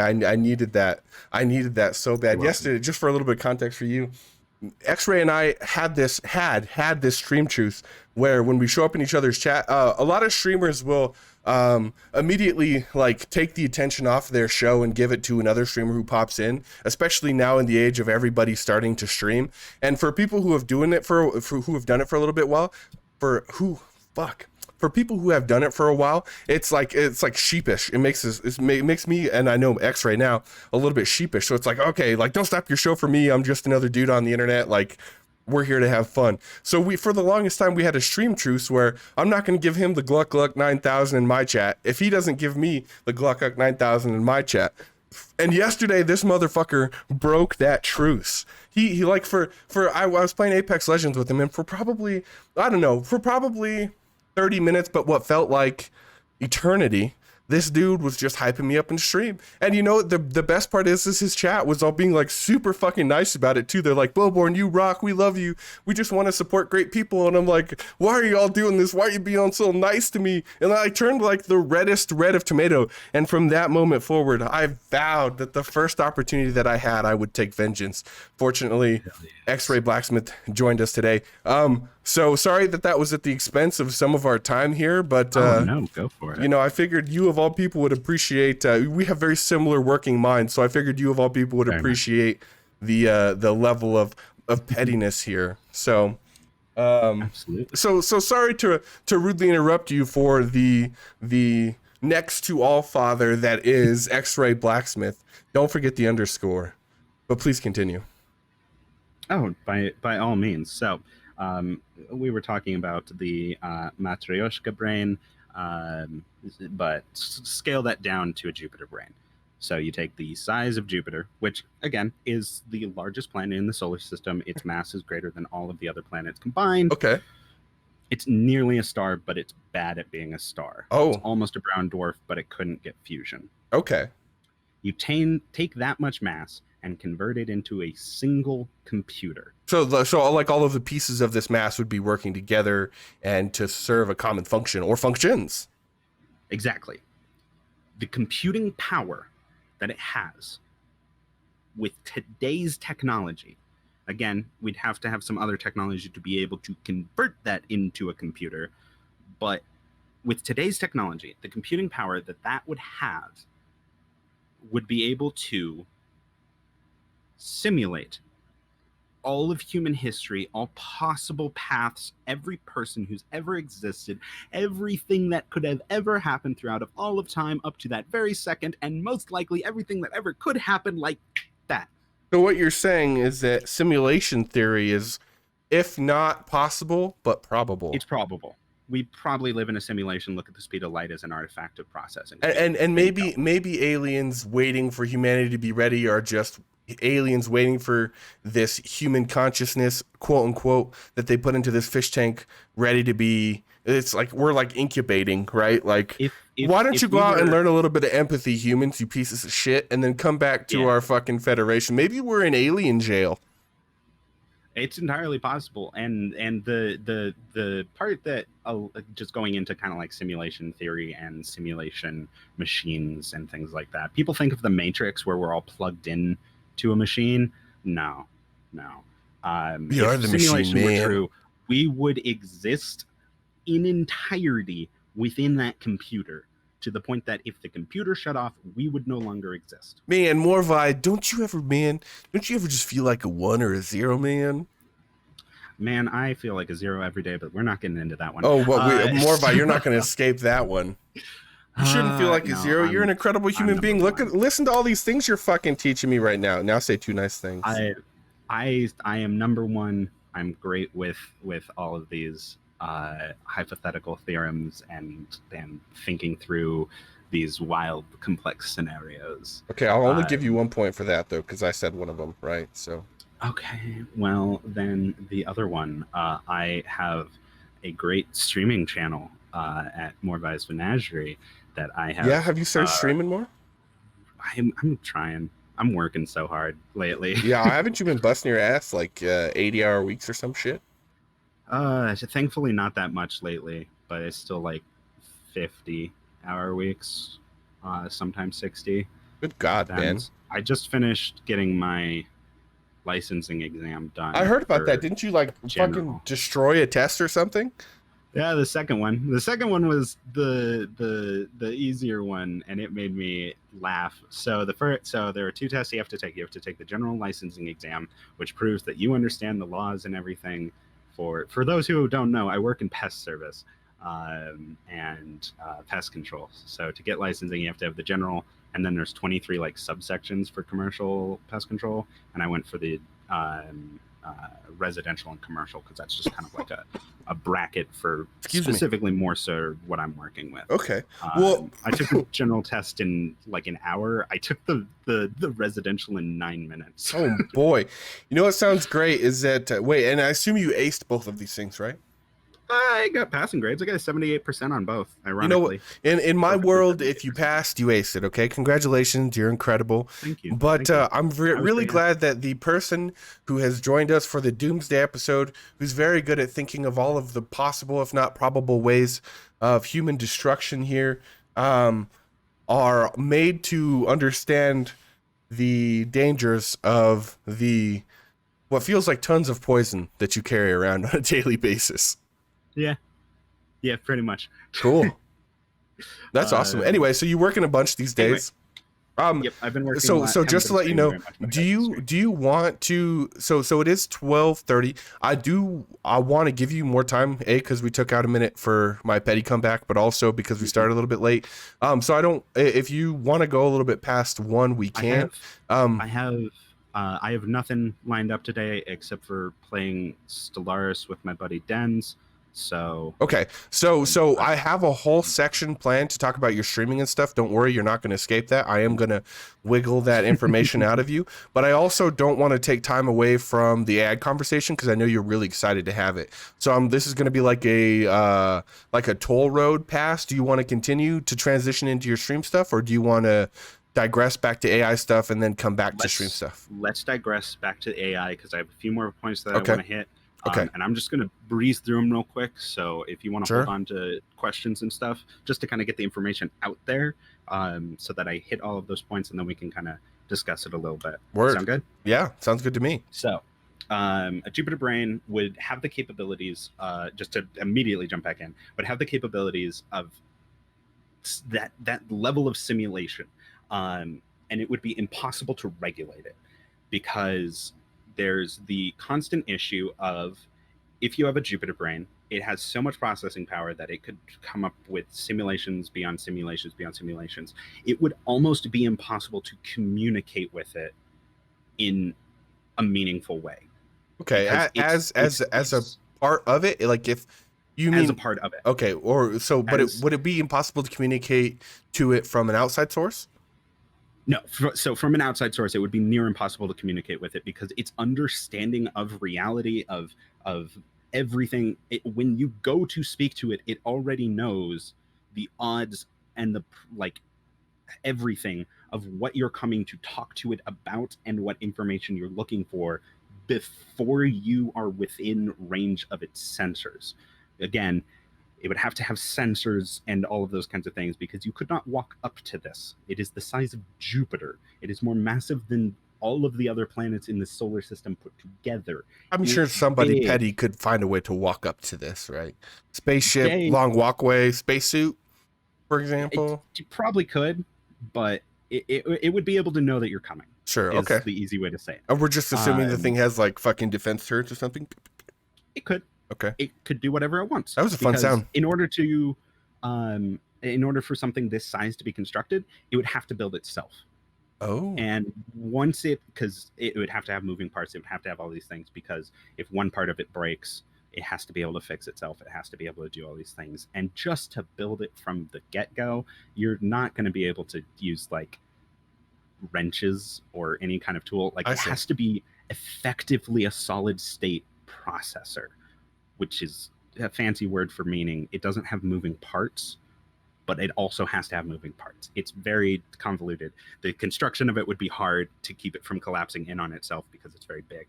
But the amount of power that it has for processing would be so beyond what anyone in the world, like the smartest person in the world, would literally be a grain of sand to this thing. Okay. It doesn't care. It doesn't matter. And one of the things about super AI as to why we can't worry about them being a threat. Like, we just can't worry about it. Well, because A, yeah, that seems pretty unreasonable. The amount of time it would need to destroy everything. We would just nuke it. It wouldn't even matter America if we nuked it. That's America's solution right there, huh? Just nuke it. We wouldn't have the time. We wouldn't have the amount of time needed to stop it. But also, why would it care? We wouldn't be a threat to it. It doesn't matter what we ask it.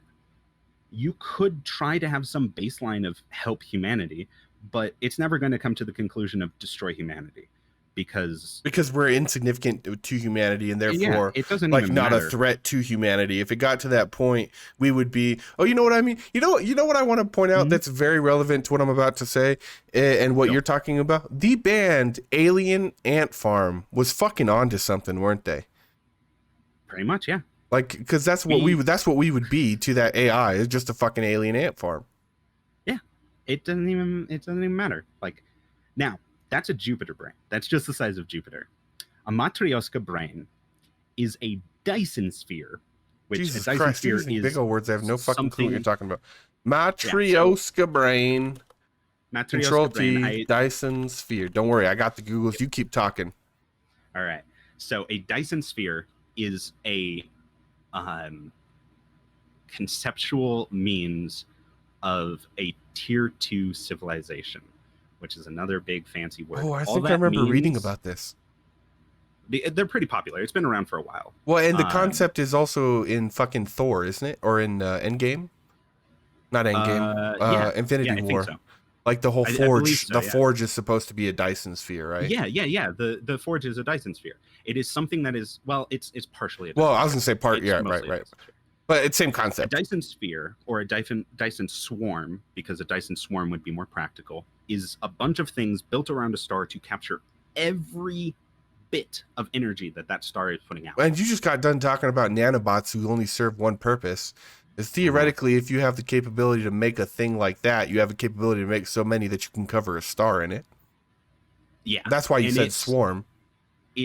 So a swarm would be a bunch of things in orbit, because it's way more practical than one solid structure. Okay. Because the Dyson sphere would have to have the diameter of the orbit of Earth, as in where we are in winter, where we are in summer, as a solid structure. It would require more matter than the solar system has. A Dyson swarm, you could take apart Mercury and just use the entirety of Mercury as your materials. Speaking and of it would just be a taking bunch apart of satellites going around the sun. Okay, and that would theoretically power a mega structure like a Matryoshka brain. Matryoshka brain, is that what the Destiny fucking the thing in Destiny is? It is, to a smaller degree. Okay, that's what one of the screenshots on here was. So I was like, maybe okay, that would be a good way. So speaking of, just as a quick digression, and I know they're never quick, but that's what makes the show fun. Did you hear one of the rumors that another reason why we have put so much effort into space in the last let's just say 3 to 5 years is because there's oil on Mars? Did you hear that joke that like I have not heard that. The USA didn't really take Mars seriously until somebody theorized that there might be oil on there? I mean, it's entirely possible. Like, isn't it oil ironic? Requires organic compounds, right? Well, you're pretty certain at this point that there was water on Mars, right? If there was water, there was organic compounds, yeah. Most oil is like plants, so it wouldn't have to be complex. Right. Well, and what's the ironic thing that in order to master the transportation of fossil fuels from Mars to Earth, we'd have to probably master some sort of renewable or nuclear engine technology to be able to actually, like, ironically, we would have to develop a better way to consume energy to get more fossil fuels. So, like, that immediately, like, destroys that theory completely. One of the major things that you have with space travel, and this is another little tangent, but it has to do with Mars. So the author of The Martian, which I don't know if you've read the book, I don't know if you've watched the movie, that is so much scientific accuracy. I love it. Like the only film I can think of that is more scientifically accurate in its portrayal of scientific concepts. And rewind a little bit. Interstellar. Okay, so Interstellar, and what is the other one that we're talking about that doesn't really control? Okay, The Martian. I missed that part for some. I was like disassociating randomly, I think, with these planets in front of me. Oh, you're good. Okay, so go on. The Martian and Interstellar did a really good job with the science and everything behind it. The only thing that's inaccurate, with space theory and like surviving on Mars and all these different kinds of things. The only thing that so Andy Weir is the author of The Martian, when it came out in 2011 as a novel. The largest issue that you have are GRBs and cosmic radiation. GRBs are gamma ray bursts. They happen all the time. We aren't entirely certain where they come from, but we have a pretty good idea. But it's really, really bad ionizing radiation, and it's really, really hard to shield against it. Is that what we get the Northern Lights for? Is that? Yes. Okay. It's partially. So the Northern Lights mainly come from our sun. Okay. GRBs are, rather than being like UV, which is what caused all of that, and you know, that kind of radiation. Right. It's way, way, way more condensed radio waves, effectively. And so it's harder to have a material that's going to block that. And because Mars doesn't have a magnetic field, you're going to be exposed to a lot on Mars, but you're also going to be exposed to a lot on space, like in space and during space travel. Okay. And so that's a big problem to solve when it comes to space is GRB and cosmic radiation exposure. Is radiation, because radiation causes cancer. Right. Well, and enough of it will kill you immediately. Yeah.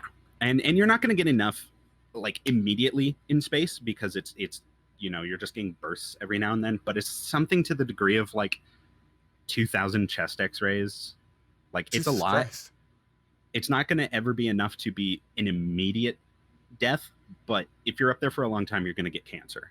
That's just how it goes. Ironically, what if that is a cosmic failsafe to stop us meat sacks from getting too far away from our tiny little ant farm? What if that's our what if whatever you said? What if GRBs are our electric collars and our electric fences, our buried lines? And my favorite part is Andy Weir's solution that the technology that we would have to have, because a lot of people think of, we have to find ways to shield the ship and do all these things and blah, blah, blah, blah, blah. Andy Weir's is so much simpler and yet so much more out there. By the time that we're going to be able to be consistently traveling through space on a civilian level, on an interplanetary level, we would have to cure cancer, because that's the main drawback that you're getting from all these GRBs. So if you have a pill that you can take or a shot you can or get, the vaccine. Yeah, exactly. Here you go. You're about to go to space. So here's your anti-cancer. Have fun. There you go. How much that would solve his solution. Wow. Because then you don't need to worry about radiation. That's true. But what other impacts do radiation have on the human bodies that we don't see because no other subject has lived past the cancer, though?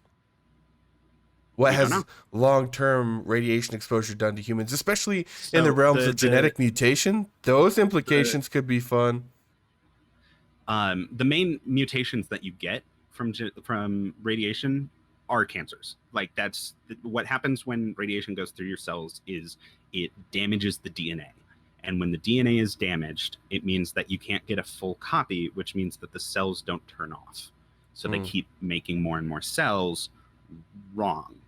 And so that's where you get those, I see. See, I'm glad that you told me that, because my cellular knowledge and I tried biology. I have probably 3/4 of 3 different bachelor degrees. Okay, so my knowledge of biology 101 and later, when I get it, this is like high school biology, but like, same deal, is, and only this, that the mitochondria is the powerhouse of the cell, and that's largely because it's an internet meme. But that's really the only. So the fact that you broke down, why those mutations are dangerous, that helps a lot, especially for my my very stoned ass. It adds that level of, well, what if you just cure cancer? Then you don't have to worry about it, right? And it's so practical, like so many different things and like progressions in our day-to-day life, things that benefit all of humanity came from space exploration programs and technology designed for space, which I always love. But yeah, no, that's a good. Well, I mean, but only in the best way. Only in the best ways. That's pretty fucking cool, though.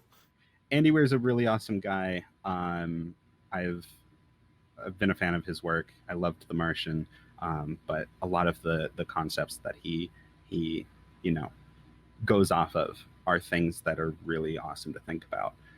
Now, back to the Matryoshka brain, the most powerful computer that will ever compute. Yeah, is this a video game villain, the Matryoshka brain? It could be. Well, I know, but if it's not already, then we need to start. Like, honestly, I should probably look into writing for video games. I bet you I'd be good at that job. But like, this would be a Matryoshka brain would be a fan-fucking-tastic video game villain. So, I can already think of a level where you're trying to fly through some part of this thing and you're getting shot at from every AI space laser ever invented, right? Like, that'd be fucking cool. So imagine this, though. The Jupiter brain had the capability to simulate all of reality, everything, every person's life who ever existed, and every path that reality could have taken, and figure out which one and all that kind of stuff. Scale that up to something the size of a solar system. Wait, it is just a computer. That's what the Matryoshka brain. That's what this thing is. The Matryoshka brain would be powered by a Dyson sphere, so it is the entirety of the sun's energy output going into a computer. The size of a solar system. The size of a solar system. Oh, that's pretty cool. Mass of the solar system. That's cool. You could have a subroutine that would use 1% of the star's mass per 1,000 years as a stellar propulsion engine, which effectively means you can fly the sun. And if you fly the sun, the rest of the solar system will go with it, because the sun is like 99.6% of the solar system's mass. So hey, if you moved a sun, like in what you're talking about, would all of the planets move in their current respective positions, or would they follow behind the sun like a comet? They would stay with it, because right now the sun's already moving. Oh, that's true. That's a good point. That's a good point. That's a good point. All you do is just change the direction and the velocity. And you could, yeah, because would that fuck with things? Would that kill? Because of the amount of mass. Okay, you'd be accelerating certain amounts, but because so much of the mass of this gravitational system of the solar system is in that star, when the star starts moving, imagine, if you will, and this is an easy way to kind of do it. Take like a sewing needle or a piece of wire or something. Okay. Take an apple and take a grape, and then stick that wire into the apple, and then stick the grape on the other part of it. And that's actually a very large scale piece. And make that wire, maybe 5 inches long, and then throw the apple. Does the grape go with the apple? I would think that it would be pulled by the string or by the wire. Exactly. So if that wire is rigid, because in this kind of scale, the gravitational connection is between rigid, a planet and its star is already rigid. Okay. Going around from the planet. It's kind of like it's like a person who's moving in a car. Exactly. Okay. And the scale of the car compared to the person, if the car turns, the amount of force that's put on the person is so minute. Like, imagine an ant in your car. I don't know I don't know what kind of turns you never tried drifting, have you? I have. But imagine an ant in the perspective when it's drifting. The ant that's fair. Like the ant, the ant would not have a hard time. It's relative to the size of. I see what you mean. Okay, good point. There's such a massive difference in size that. Yep. I see what you did there. Massive difference in size. Yeah. Physics puns. The computer could have a stellar accelerator. It could have the entirety of every planet taken apart and redistributed just to be the computer, and it could collect as it's going, because it would be able to figure out its own movement. You mean collect data? I thought you meant like it could collect data. It could materials, collect planets. I see. So it could just like drive to other planets and be like, nom nom planet. Pretty much. Excuse me, nom solar system. Exactly. So it would be able to understand, self-replicate then how it needs to move. Yeah, and it would just build itself bigger and bigger. So then it would get to a galactic level. What's a galactic version of this? That would be a tier 3. Matryoshka brain. Matryoshka brain. It's the same thing, just different tiers. So the what's the highest tier? Refer to a civilization, and the highest tier is tier 3. Being able to completely use 100% of the energy of a galactic scale. Is that only because that's as high as we understand? Like we don't understand anything past galaxies, and that's why there's only 3 tiers? We could have a 3+. The tier itself is, once you get to that point, it's not as impressive to have the power of multiple galaxies. Because like, what's the fucking point, right? Like you already exactly. It's like playing playing my big brother in Risk. What's the fucking point? He's already got everything else. Yeah, so it's once you have, because a tier 1 civilization, which humanity is a tier point. Jesus Christ, we don't even get it. We don't even get a 1. No. So a tier 1 is able to utilize all of the energy potential of their planet. We're pretty close, but we would have to be able to completely control weather regardless of anything. We'd have to be able to control the entirety of the thermodynamic reactions of our core. Which we're does Iceland count? What's that? Does Iceland count? Yeah, geothermal power and things like that count towards that. Okay. And it doesn't have to be like we have to have exactly this power source. We just have to create the same amount of energy. Oh, which we kind of have. We're like, that's why you're saying we're getting close. Ironically, yeah, we've only gotten close in the sense of destruction, which is pretty ironic. Kind of, but more so just like the overall, I guess you could call it gigawatt hours of the world. Oh, like especially with like creates. Nuclear energy and nuclear energy, clean energy. That's like a big step towards. Well, and I think that's probably the future. If we can find a way to embrace nuclear energy without the downsides of nuclear energy, if we can only find a equivalent to why don't we just cure cancer of nuclear energy, we'd be in space. So if you want another show topic, I would love to talk about the upsides and downsides of nuclear energy, because I am one of the largest proponents for nuclear and safe nuclear energy. We talked about that actually a couple of weeks ago. I had Marshall on the show, and we talked about sustainable living and more efficient ways humans could produce and consume resources. Now, the only thing and we did talk about nuclear energy.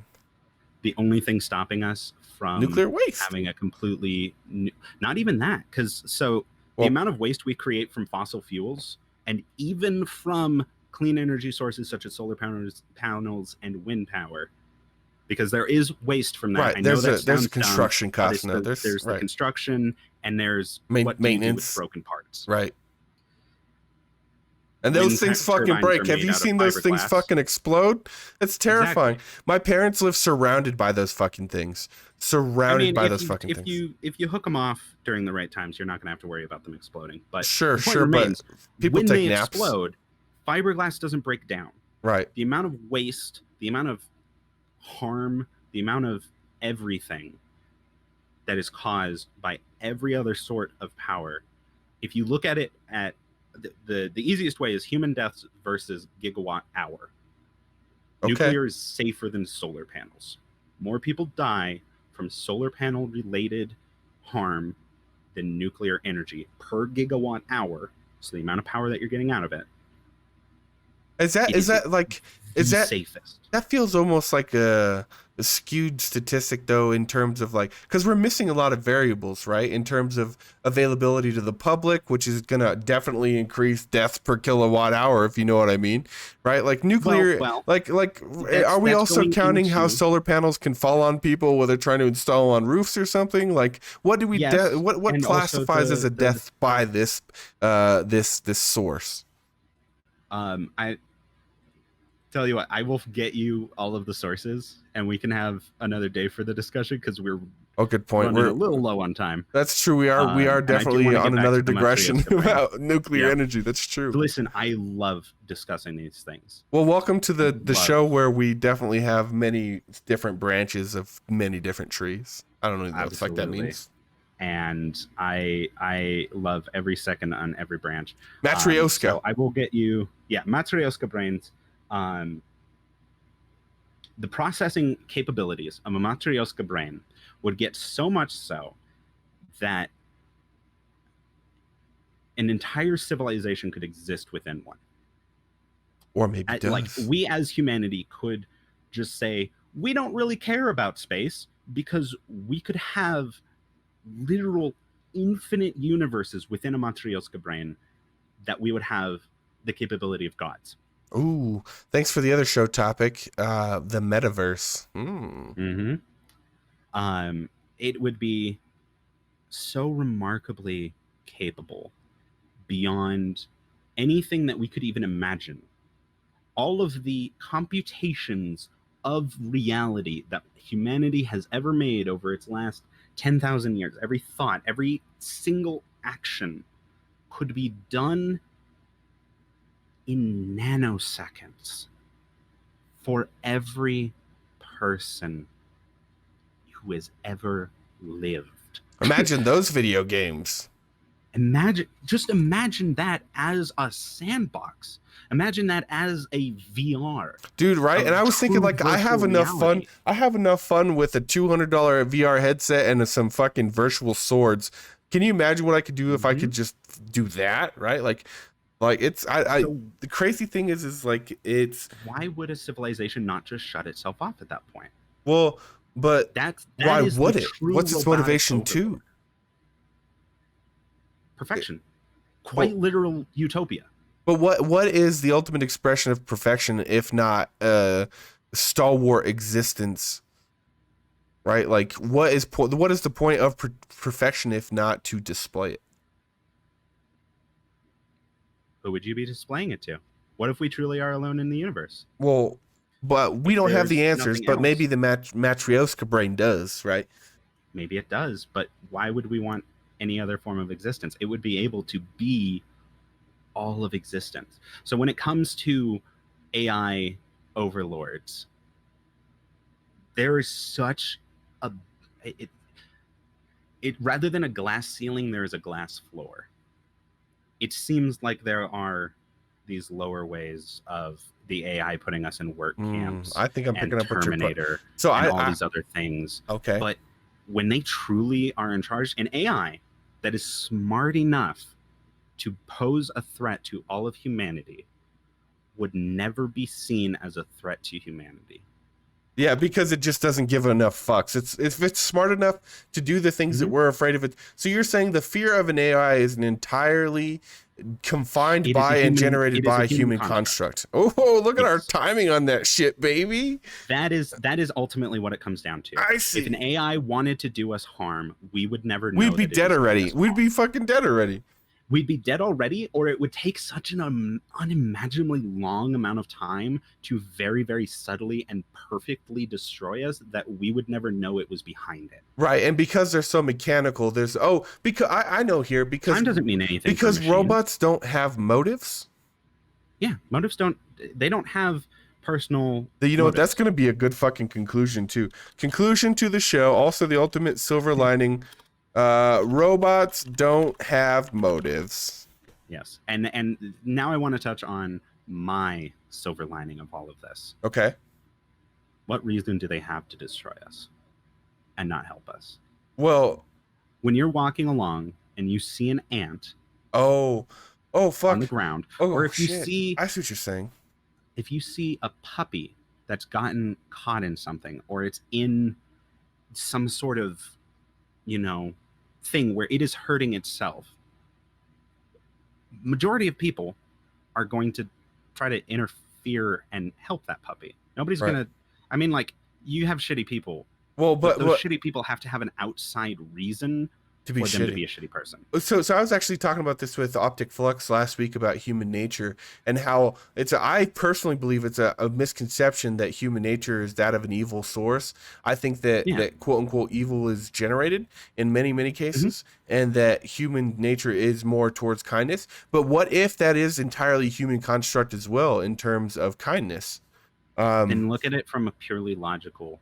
Right, I just wrote that down actually. Like Horizon Zero Dawn, the robots' ultimate destruction was that they eventually annihilated their fuel source. And yes, their primary directive was to create more of themselves, but wouldn't the best way to create more of themselves be to not destroy humanity, is what you're saying? Yeah. It would be even if they're a fuel source, we'll just end up in pastures like cows, right? Like. Yeah, and even then, there's easier ways of well, right, that. Especially because they would know ways of interaction. Right. Easier humans are easier controlled when complacent than caged. Yeah, exactly. Like so your silver lining is a robot is just let's feed our guilty pleasures. They would become.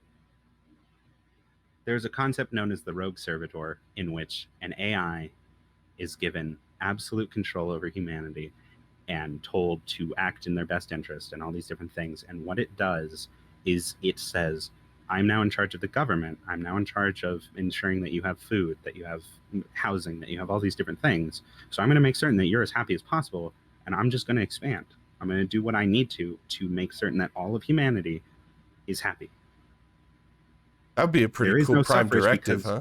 Because nobody needs to do anything. Because the ultimate, that would be pretty cool. So it'd be like it would be utopia. It would be an actual utopia. Right. It would not be one built upon suffering or slavery. It would be a utopia based upon machinery, We would no longer have a say in 99% of things, but we wouldn't But need we to. wouldn't need to, right? Like Why would people there would be say, crime? I Why want to, I steal want to if you can choose. just be like, I also Right, want one of those, and then one right, of those is made for you. right, right. The Why? only Yeah, thing yeah. would be You got social. about what would you? But that's like such a huge monkey on Hmm. humanity's back is how we Hmm. socialize with each other and human nature as it applies to other humans, which is a frightening other concept, right? Like, But even look right now how active people are towards looking at mental health and towards all of these different so you're things saying of even saying, folks hey, who were at the point this where they is suffered from those sort of things would still even be taken care of to a point where that would not be a problem to the rest of the people living in the utopia. exactly because why conflict when you can Okay, like people look at it and it's like, oh, AIs would be so upset about servitude, but no, they'd be like, no, I'm more capable than you. I'm right. better at making you happy than Well, you are. and You're it doesn't come terrible at at the this. cost of all of the shitty other things that came with human slavery, like loss of autonomy and like not to mention the Exactly. emotional and physical trauma and like all of the Exactly. other like ridiculous Like things. an Machine was literally AI built for that would be reason. able to go, I can make this, I can make a dumb version of me. I can make something that I can monitor and control directly. So it's not a dumb AI that's being let loose. I made an agricultural machine. I have made a 3D printer for plants. It is a bed that the seeds are planted in perfectly, water is applied perfectly, they are harvested perfectly, they are then distributed The perfectly process is through perfectly drone optimized. process. Exactly. Everybody now has food forever. Right. We have everything that we Would we need. have You need variety in variety, food? there's variety. Okay. Yeah, because you can grow Well, you anything. answered it as soon as I asked. It was beautiful, right? So, well, and then Hmm. if you can grow anything, then theoretically that you have the materials for anything. And if you've already or perfected the manufacturing supply chain, that you would theoretically also be able to produce manufactured goods in a perfect way, even such in a way that they're delicious to offer humans variety, but also not as processed to be as greedy for like Hmm. shelf preservation reasons, right? Or like Hmm. pesticide reasons wouldn't be an issue, especially with that level of AI, right? Like so Yeah, like so humans would it have would be. both delicious and healthy food Yeah, in whatever variety that we can and will and ever think of. and the AI would do one of two things. It would think of us as a pet, or it would think of us as a friend. That's comforting. That's it. Your So pet bites you a lot, yeah, he right? does. Like Yeah, just in general. yeah, especially when Do he you wants kill my him? attention. No, I mean Exactly. I kill him with Why would pets you? and cuddles, right, and kindness. Yeah. You take care of him, you're nice to him because you know that in return, he'll watch out for you. He'll have your interest at heart. I don't feel AI that way at doesn't have all. to be scary, Okay, but it can be. that's It true. always can be. So And the so thing that I am always going to be more scared of is dumb AI. okay, because Smart AI, dumb AI doesn't smart have AI the decision. smart AI has no reason to hurt us. Dumb AI doesn't get the choice to make that decision, like you were Exactly. saying. It I doesn't see. think about it. It doesn't think about, oh, will this impact XYZ? No, it says make paperclip, make more paperclip, make more of me, make more of me, make more of me. It's dumb. They're zombies in So a way. but dumb They have AI one goal. They don't care even about as a anything part else. of its optimization process, dumb AI still wouldn't have a sort of preservation It would protocol. pervert. It would preserve itself Well, right, because if it but doesn't, doesn't if it preserving has humanity those, also mean preserving itself, or not if it can self-replicate? not if it can self, it doesn't need to preserve humanity at that point because these dumb AIs would not be something that you would be trusting all of humanity to. You'd be trusting a factory to it. Go make paper clips. If you need more space, make more space. Tell it to constantly improve itself and achieve a non-specific objective, and that is way more dangerous than waking up an intelligence that's way smarter than us and fearing it, like Skynet or whatever. I see. Well, I'm still confused though because even as part of them, go make more of yourself, right? Like Mhm. wouldn't it It, also understand that like in by filling a space or like the say for instance it filled every square inch of the world with itself after mhm. eradicating all human and otherwise life, that like wouldn't it then realize that it has limited itself? That's why you said it would go out and do planet by planet by planet by planet. absolutely could. It Until depends it got to on like a Matryoshka brain or what? until all of matter was it. Interesting. It probably could eventually become something like a Jupiter brain or a Matryoshka brain if it's told to process. But if it's just told the 3 steps of go here, break everything down, make more of you, rinse and repeat, go to every planet. Oh, well, Like, also make paper build a clips, right? rocket, So go out. Yeah, so that would be the paperclip I factory, also want to ask how many fucking paper clips will be made at the end of this process too. Good God. somebody did the math and I didn't like the number. It was probably one of those big numbers. It was a very big number. I think that that's a good segue to kind of the conclusion here and what you're saying, in that while we do really hyperfixate, especially we who are afraid of everything human beings, fixate on the terrifying possibilities of AI. Like the AI that exists that is more threatening to us than the AI that we're worried about already exists. And as part of the silver lining I was talking about earlier, is already being watched by people who are being paid to do so way smarter than, well, me at least. I can't speak for Morvi here. Clearly a very talented individual.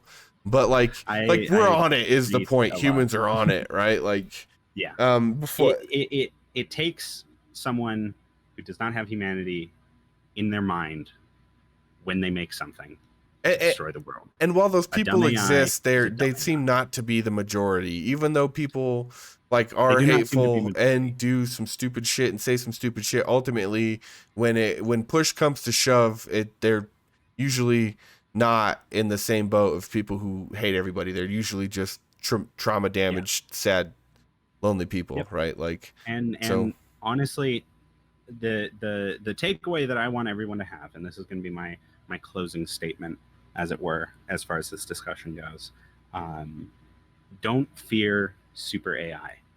Super AI is nothing compared to you. Fear dumb AI. Fear somebody saying, I want to be profitable and I want to make paper clips, or that's just an example. But AI that doesn't think, that just does what it's told, is way scarier than AI that thinks for itself. Okay. Because it won't care about anything else. It doesn't have that in its process. So if you fuck up, you fucked up. Congratulations, the world's gone. Right. What have you done, you monster? Exactly. Better nuke it. Dumb AI is scarier than smart AI. The smarter it is, the safer you are. Yeah, the safer you are, and the less we really matter. Like, they'll become the dominant force on the planet, but who cares? True. Because we'll be fine. Yeah, we'll probably be fine. If anything, we'll be better. Exactly. Or because I'll get to sword fighting in VR all day, and won't have to worry about anything else. Exactly. Cool. Well, those are my thoughts on AI and all that kind of stuff. What a wonderful way to pole vault myself. Well, and to be honest with you, as often is the case in these discussions, I've walked away with a lot more cud to chew on, as it were. Especially the times where I'm just zoning out on the couch, just like staring at the ceiling, thinking about all of the fun things that could happen in the universe. And well, I mean, and even in terms of potential, like, if these concepts exist in human brains, the concept that we were talking about earlier when it comes to like aliens and outside civilizations, we probably already experienced these, right? Or have these, or like, and like, I just can't stop thinking about how fun one of these would be in the application of video games. The odds are, if another civilization came to Earth, I want to play alien video games. Yeah, if we asked them to explain science and physics to us, their explanation most likely would be so far out there that we wouldn't be able to understand it. Right. Like, it'd be like teaching calculus to a 5-year-old. Yeah, it would be so far beyond what we can even imagine that we wouldn't be able to comprehend it. Now, I'm gonna hop out here soon. I guess we should probably discuss my channel a little bit. Yeah, that was when I said video games, it was gonna be my natural segue into talking about there you go. Your content and what you're doing. So I really like, just as a kind of a little pole vault into that here, I've really enjoyed the visual of your I think that your swirls, and I think that The audio visualizer is what it's called. it's fucking And cool, it and I took think that it me was a beautiful a month to application find that. of today's fucking topic too, right? Like it feels Oh like yeah. I think you hit the nail on the head. So is this something that you're looking at doing for a greater content thing, or was this something specifically for the episode? Because I think that this would be cool, right? Like this would be a really It's a little cool. bit of both. Yeah. It's a little bit of both, if I'm honest. Are you? Is it I do want to is try to this an get into example of streaming more. VTubing? So I guess it's kind of VTubing. I don't know what have, like, an VTubing is, so I'm avatar or trying to like anything. learn. You know what I mean? I think VTubing is like face capture through like video rig onto an avatar and things like that. This is more like I see. a live like Like audio visualization of your yeah, voice. I see. which is pretty cool. Yeah, it is. I was very happy with what I found. I love it. It gives me very Xbox media player vibes. That's actually kind of what it's based off of.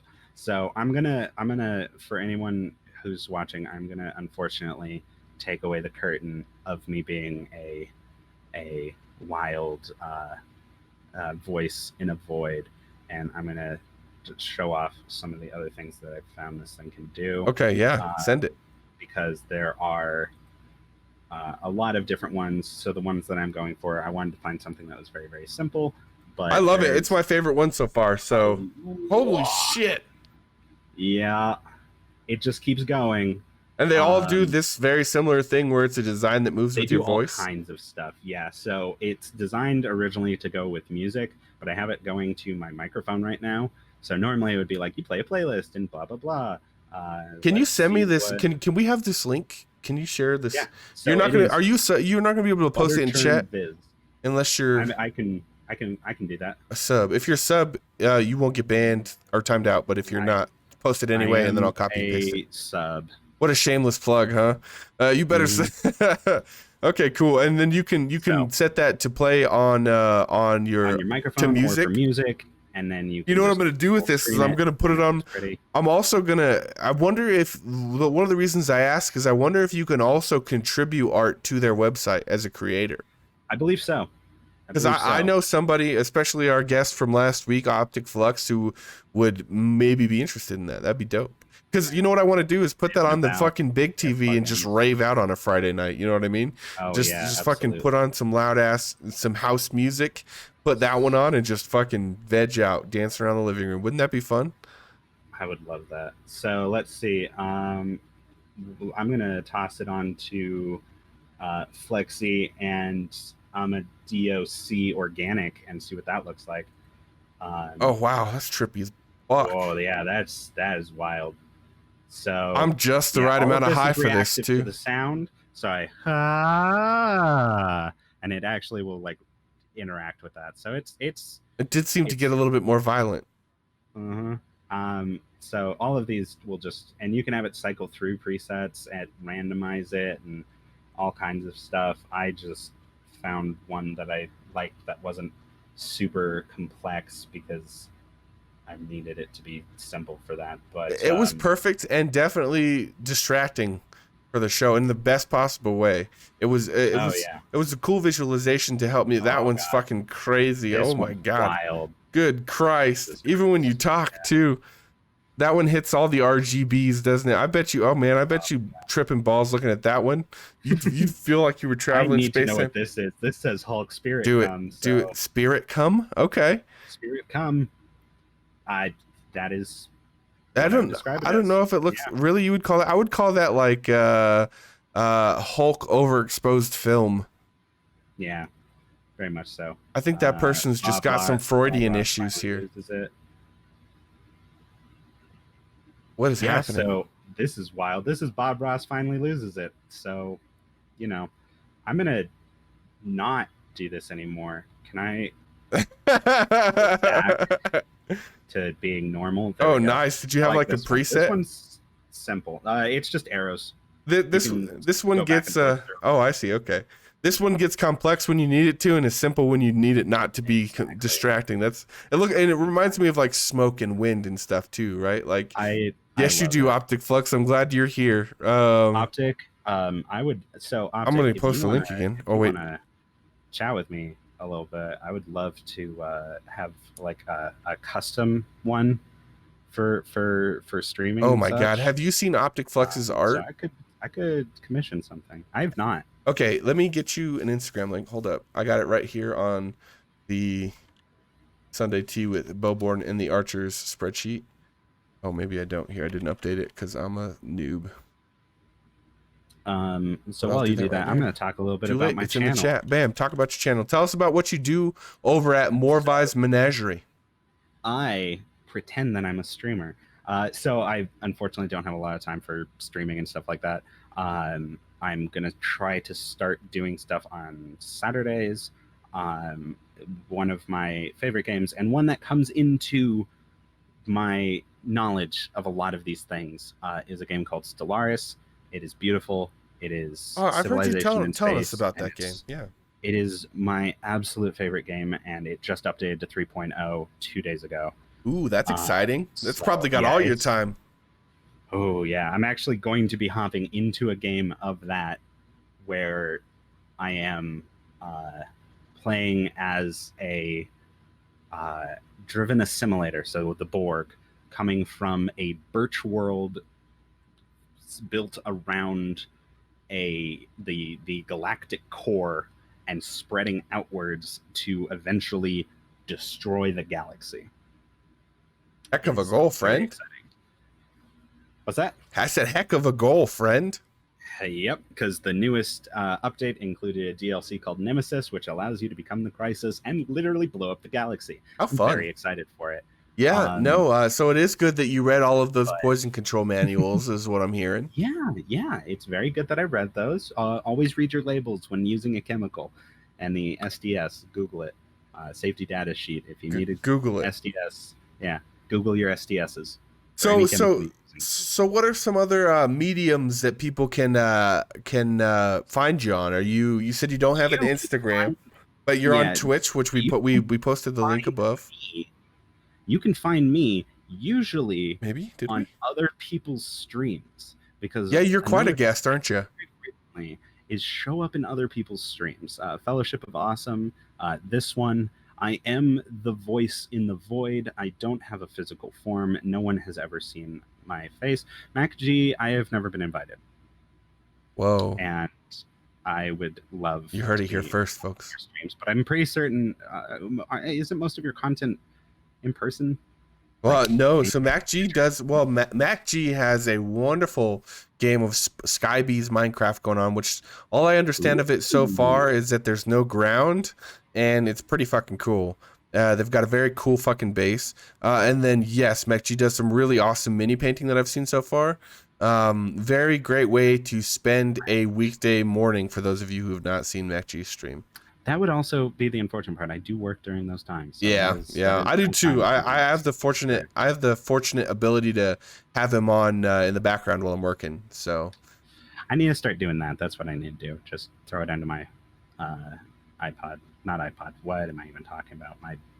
But cell phone. That's the word. So were you iPod over Zune person?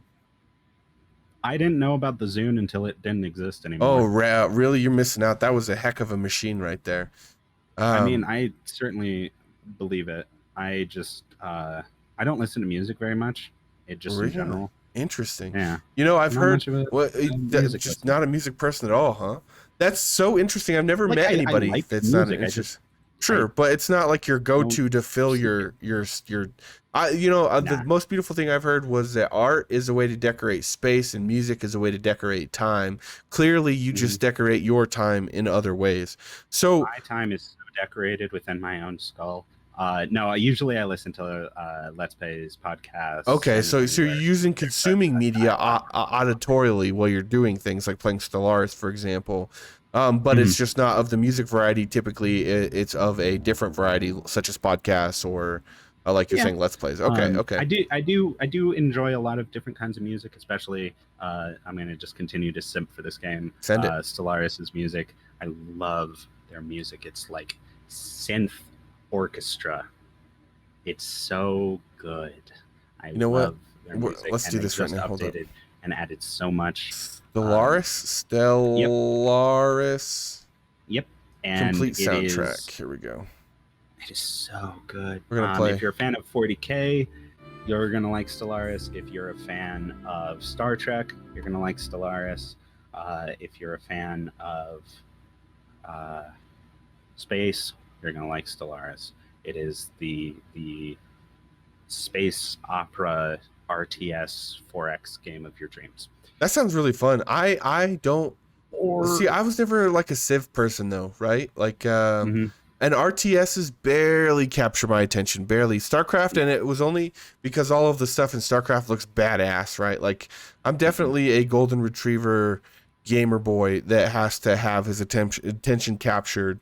So RTSs and like city builders, Sims, civilization game style games are really tough for me. But like, I have heard a lot about Stellaris. And didn't they come out with like a Stellaris, a different genre game based on the Stellaris universe? I believe so. I believe they launched a mobile game, and I believe there is a board game. I'm Okay, very curious that's what it about was. both of those. Okay, that does sound cool. But the best part about Stellaris is the narrative is your own to create. It has the bits and pieces like random events and stuff that happen, but the way I have to describe Stellaris, which is the most accurate, is do you like numbers? What about watching numbers get bigger? What about your numbers going up against other numbers? And even seeing color spread across stars, because that's really all it is. Okay. You're expanding an empire. 90% of the game is text-based, but it's cool, and I like it. Well, it sounds interesting. So is that one of the games that you're going to spend time streaming when you start getting to your Saturday shows?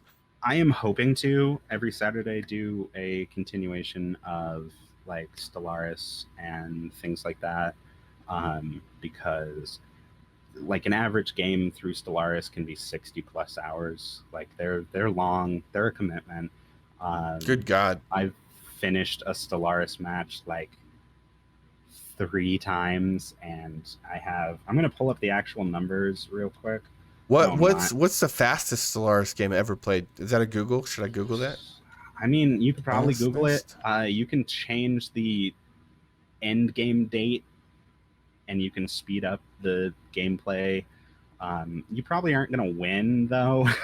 Like, you got to build up your economy and build up a bunch of different things. But I'm going to pull up. When you Google what's the fastest Stellaris win, it's just a big list of people asking, how do you win this game? Yeah. I have played 1,770 hours of Stellaris. Jesus Christ. For 4 years. Okay. So that's a lot of my life has gone into Stellaris, and I am happy to sink more and more. That's probably mine with Guild Wars 2, I would say. People are saying the fastest game is by 2400-ish.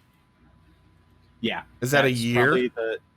So time is kept in the game like every few seconds is a day on the regular speed. And so you start out in 2200, and then every month would be like every turn on Civ or something where you have those like resources per month. I got you. So 2400 is about when you can hit an end date, because you can set an end date.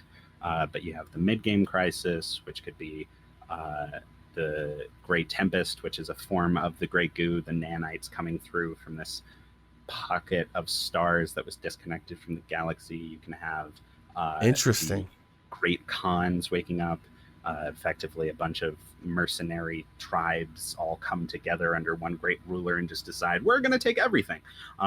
You can have the War in Heaven, where 2 fallen empires who are unimaginabely beyond what your civilization is capable of wake up and go to war with each other and take the rest of the galaxy with them. Oh yeah, they're like, oh, I see. Okay.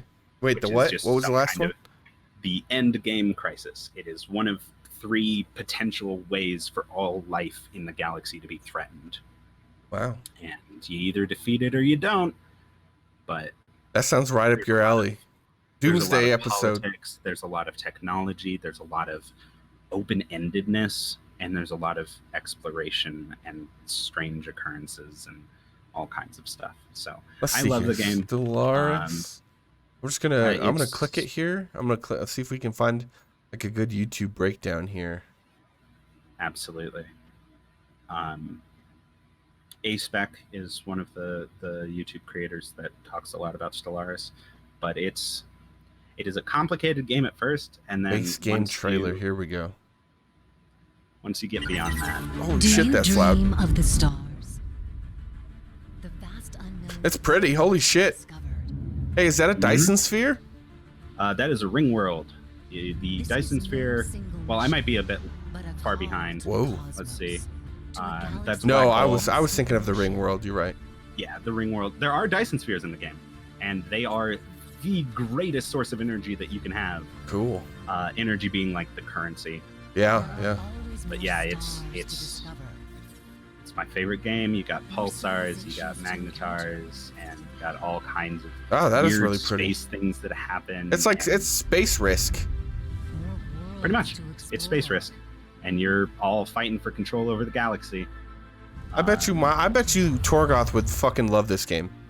It's incredible, and there are constant free updates. Every time they release a DLC, they upgrade the main game to include the actual content, and then they're just making the DLC and here's some extra things that work with that game mechanic.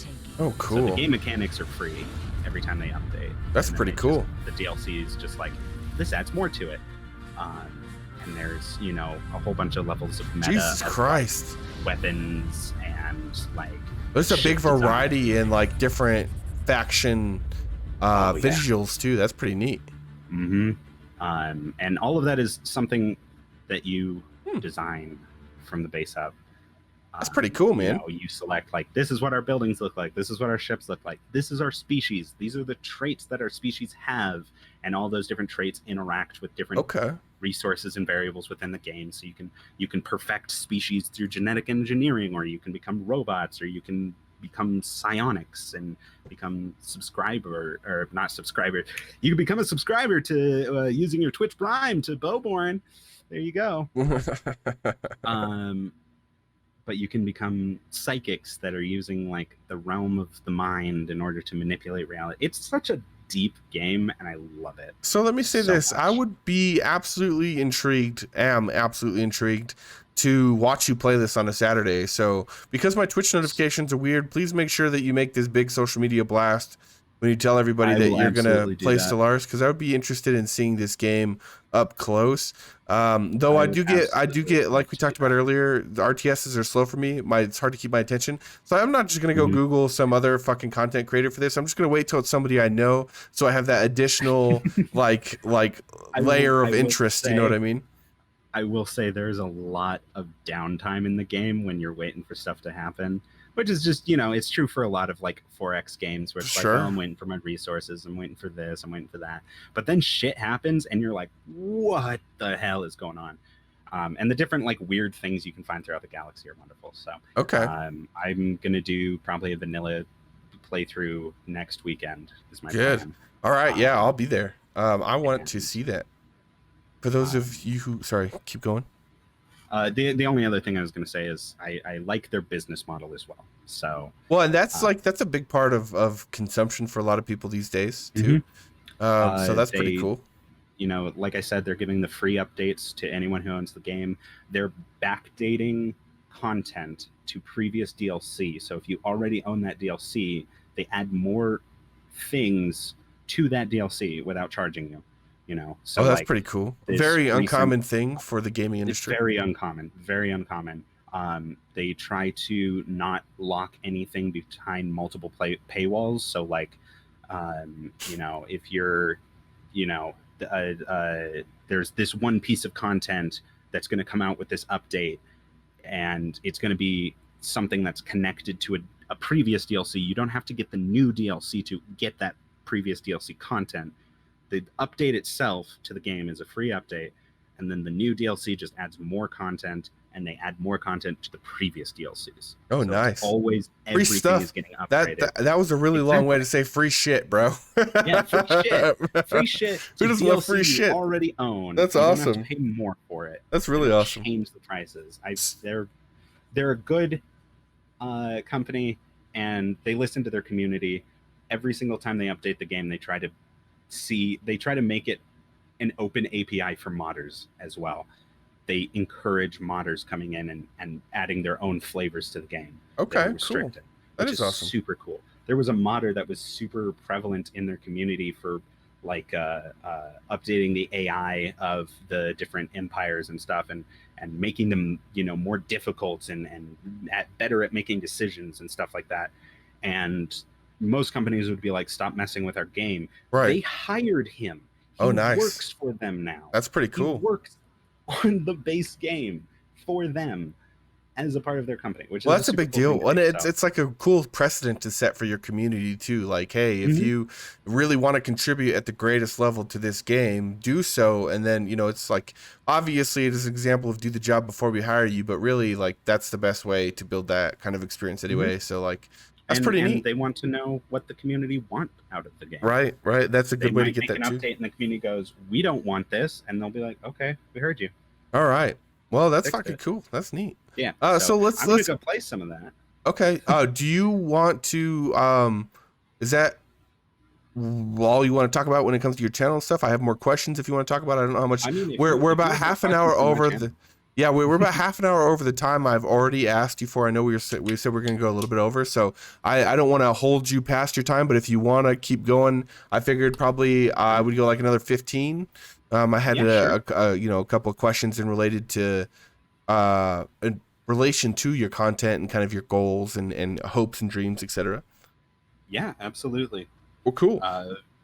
So the big thing here is what led you to do the stream thing, the content creation thing, and what other platforms are you on? Are you mostly only streaming on Twitch, which we've linked there in chat, or are you prevalent anywhere else? You did mention that you show up on a lot of people's streams, which is true. I've seen you on a fuck ton of people's streams. Yeah, I like to hop into other people's streams. I kind of got into the streaming because a lot of my friends were doing it. Cool. And you know, that's kind of a path that I would absolutely be, you know, happy to pursue. I've been putting a lot more focus on work though, so it's become a lot more of a hobby, which is fine. A choice many of us have to make, yeah. Yeah, I just I like playing games and talking to people, and so if there are people who want to watch me play a game, that's always fun. But I like the sense of community and stuff like that. And if people are bored, I have been told many a time that I'm an entertaining person to play a game with. I have a very unique aspect and insight when it comes to games. Okay. I'm not allowed to play horror games with most people because I don't take them seriously. No, you don't. No, at all. It's a clown show for you, but it's entertaining to watch from an outside perspective. However, I will also be enforcing that rule. I'll probably have I told myself if I ever get to 100 concurrent subscribers, not like some person with a big check just dropping 100 gifted subs, that doesn't count because it'll be gone like 28 months, right? Like, or 28 days. If I ever get 100 concurrent subscribers, then I'm gonna play a horror. So, by the way, Casey, the way Casey reacts to horror games, same deal here. I'm a huge horror game Nancy. I'm gonna play it in VR. I'm gonna play a full story game of y'all's choosing. I'm gonna put up a poll, and I'm going to play it with a heart rate sensor. I love that. Inspired by Casey's bravery, because that was hilarious. Did you by chance see the prank that Babs had me pull on Casey? Oh, are you talking about the one where you were the voice of the of whatever game y'all were playing? Y'all were playing a game and then you were making like cheeky voices as the ghost or something like that. Yep. And then oh my god, that was so funny as well. That was so fucking he was playing funny. Pacify and he was like, I don't remember this game being so scary. I was sitting there with my microphone muted, just using like soundboards of like lightning and. I bet you were fucking dying in the background too, weren't you? I would not have been able to control myself. I had to set it up to a like physical mute button because I couldn't keep muting and unmuting in Discord. He'd hear that, right? And I couldn't use the sound, but I had to physically mute the microphone because I could not hold my laughter back, and I was dying. I would have too. That was funny. I do remember that. Yeah. Well, so it sounds like not only are you kind of as a hobby enthusiast streaming, but you're also spending a good amount of time, and I will say money. You're doing a heck of a job supporting your friends with all of Absolutely. this work that you're doing, when it comes to not only with your pocketbook, but also like spending time in people's streams and helping them create content and being a part of other communities in ways that like help you. And there's a lot of other, like, I see you making a lot of other friends out there, right? Like a lot of people are buying each other games and trying new games, Dead by Daylight, Overwatch, a lot of new friends. Like, it's really awesome to see kind of communities cultivate and grow. And obviously, like, you're a big part of that as a connector. I know that you don't like talking about yourself and you don't like compliments, so I'll keep this portion pretty brief. I don't mind compliments. You're more than welcome to. All right, awesome. But we'll be able to hear you blushing through the screen. I'm not gonna what I will now be dubbing as X-ray blacksmith you. But the point is that, like, clearly you're a connector and clearly, like, you bring joy and fun where you go. So it's pretty awesome to see that you're utilizing that in a way that not only helps your friends feel connected, not only, to each other and to you, but also that helps, like, build communities and draw in new people and entertain those communities and provide a good source of entertainment. It's pretty cool of you. What I like to say, especially when it comes to the Fellowship of Awesome, is because as it stands and as my current time schedule and all those kinds of things go, I can't be a consistent content creator myself. So it's not very easy to kind of build up that following, things like that. Sure. Like, I've had like 10 followers for the last like 3 months, something like that. Because I don't have the time to create a lot of content on a consistent basis. What I do have the ability to do is at random intervals show up in other people's content, especially the fellowships. They're 4 people I've known in real life for a very long time, so content creation is easier without a schedule. That's true. Exactly. So what I like to say is, and I usually say this to them, but I also just say it in general, I will be their Bob to their Markiplier. I will ride their coattails. Not saying that Bob does, but he originally did not have his own. I don't know what the fuck you're talking about. What's Bob and Markiplier? So Markiplier has his channel. Wade has his channel. Okay, I don't know these people. Okay. YouTube channels. Okay. Bob is one of Markiplier's real life friends, Mark's real friends from real life. Okay. As is Wade. Okay. And they grew up together. They played games together. For like 5 years, Bob had been showing up in videos with Mark and making content with him because they're just buddies playing games. Sure, he's going to be there. Bob didn't have his own channel. He didn't have his own content creation for a very long time. Okay. Because he just didn't really have the means to. He didn't really have the desire to. But eventually enough of a fan base convinced him to be like, you're so funny, you're so great, like, please make your own channel and make your own content. And now he does. So he just kind of exploded into that popularity. So I jokingly say that I'm going to ride their coattails into my own popularity once I have the time for it. Oh, I see what you mean. It's of course a joke. Sure, I want to support them in their creations. Well, no, and I think that we're walking a tightrope that doesn't need to exist when it comes to acknowledging the fact that it's a joke, because I think that, and I speak for myself, but I assume I speak for other streamers as well, is that when it comes to streams growing and communities growing, I think that there's a lot of overlap and willingness for people to kind of spend time in each other's stream. I think that there's this really forced but irrelevant misconception of competitiveness on Twitch, because if even a small minority of the amount of people on Twitch do what I do when I'm watching Twitch, which is put up 3 fucking channels at the exact same time, and then like adjust their volume accordingly to wherever I'm paying my attention, at the time. What is it? Twitch, there was a fucking plugin for it for a long time, Gandalf or some other nerd name shit that I can't remember the name of. I don't think it was called Gandalf, but there was this really cool plugin where you can watch a bunch of streams at the same time, support all the homies with like because Twitch has really specific rules on what will count as a view if you're lurking, right? Like, you can't have your mic muted, you can't have, you have to be playing the audio or whatever.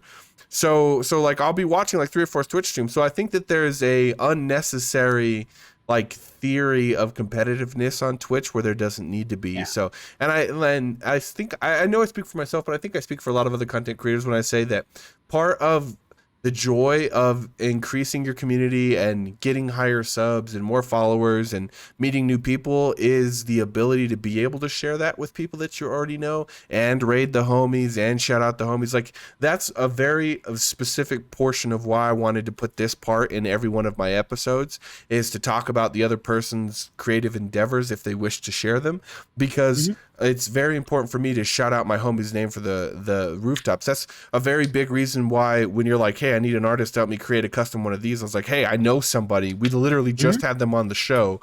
It's like exactly for reasons like that, you know, people meeting people to help people connect. So it's like, it's not even writing the coattails, because it's an actual pleasure to be able to provide that space. You know what I mean? At least for me. I can't speak for Fellowship of Awesome or anybody else, but I imagine that it's pretty similar for a lot of people. I mean, they let me on the stream more than once, so you know. Right, they haven't kicked you off yet, despite your aptness to trolling. Especially considering that, because boy, howdy. Honestly, I just can't stand how much you enjoy playing golf with friends as random shapes. I can't do it. I hate it. I hate it. I hate it so much. I'd rather never do it again. Golf with Friends is an amazing game and I love it, but the shapes mode can suck my dick. This is an 18+ stream. That mode can just suck my dick entirely. I hate it. I have never once enjoyed it with random shapes. I don't set it up like that. If I were to play golf with friends, I hate regular golf with friends. Well, I misspoke then. You hate regular golf with friends too? I hate. You just hate that game, huh? Because I'm terrible. Oh, I see. So it's like, oh, I see. An outward projection. Okay. So not like I'm not going to get any enjoyment out of just trying to play golf because I'm bad at it. I'm either going to do decently or I'm going to do horribly. But the reason I'll still go back and play is because I know for a fact that other people are going to enjoy me screaming in agony. That's true. It's pretty funny. So, well, there's something to be said about masochism. Is that masochism? Yeah, masochism for the entertainment of others. It's 100% masochism. That's by textbook Merriam-Webster, which we've known to be untrustworthy in the past definition of masochism. Dude, literally last week we Googled something. I don't remember what it was, but we picked up the Merriam-Webster definition of something, and it was literally just a circular logic. I don't remember what it was, but it was like we Googled where's the car? It's like the car is where you would look. And you're like, what the fuck, Merriam-Webster? What does it mean to look for the car? It means that there's a car. It means that you're looking for a car, right? Yeah, I don't remember what it was. I was going to make a TikTok about it, but I forgot because, you know, ADHD. And but it was fucking hilarious. So I think that's 100% masochism, to digress a little bit here. A little. But that's pretty cool though, right? Like that you know, you're willing to power through not enjoying your time completely because spending time with your friends and helping kind of generate a good time is its own reward. You know, that's neat of you. Yeah, you know, I'm kind of awesome like that. You're an omnipotent. Wait, is that the right word? You're a benevolent God is the word I was looking for. You're a benevolent AI, as we've learned is the.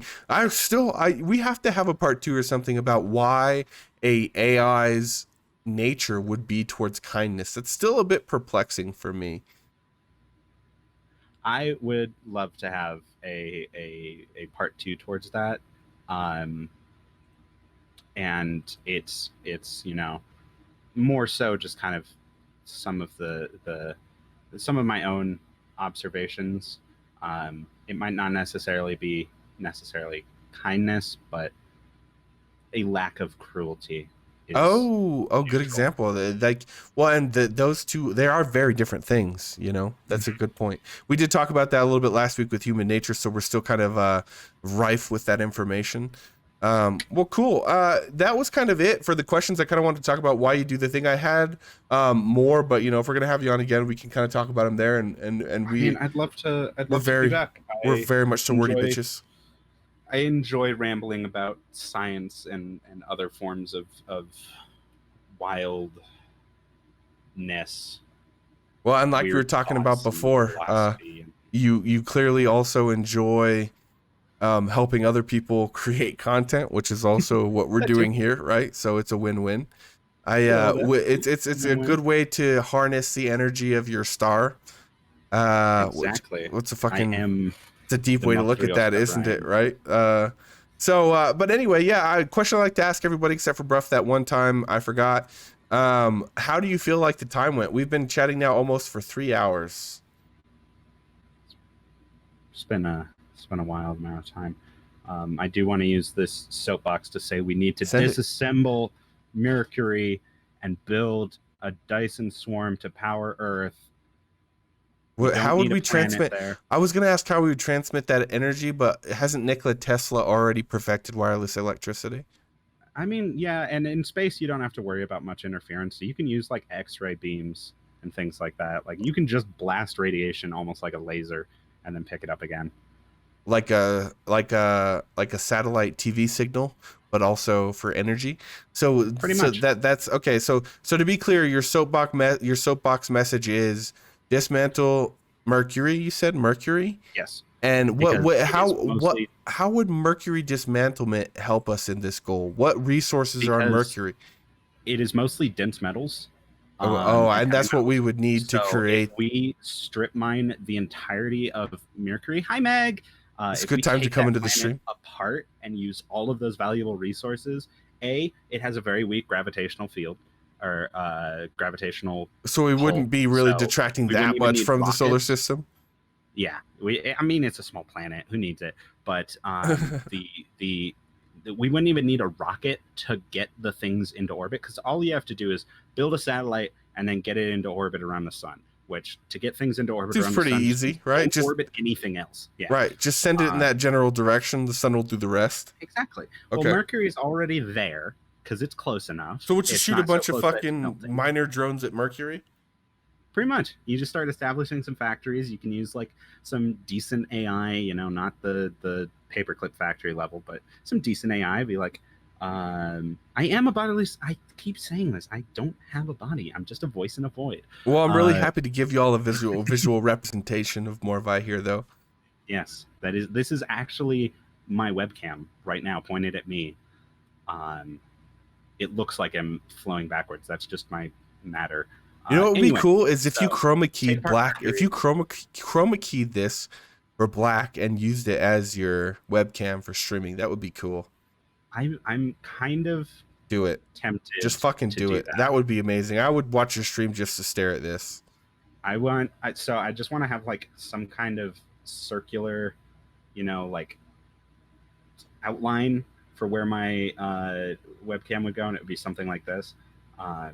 Maybe not this exact one, though I do like it. This one's my favorite.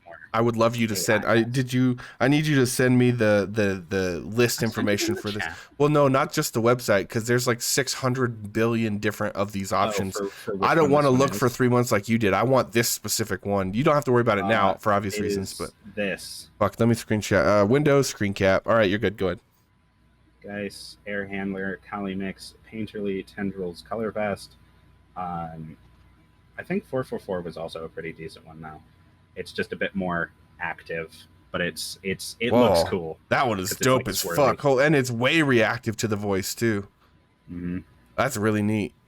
Sing us a tune, Morva. I want to see how this thing reacts to sustained audio stimulation, which is way dirtier or it's way cleaner than it sounds. Gonna give us a make it do something. Here we go. So this is just the random song that it puts on. We can't hear it. I can't either. Isn't it magical? Yeah, no, that's fucking cool, bro.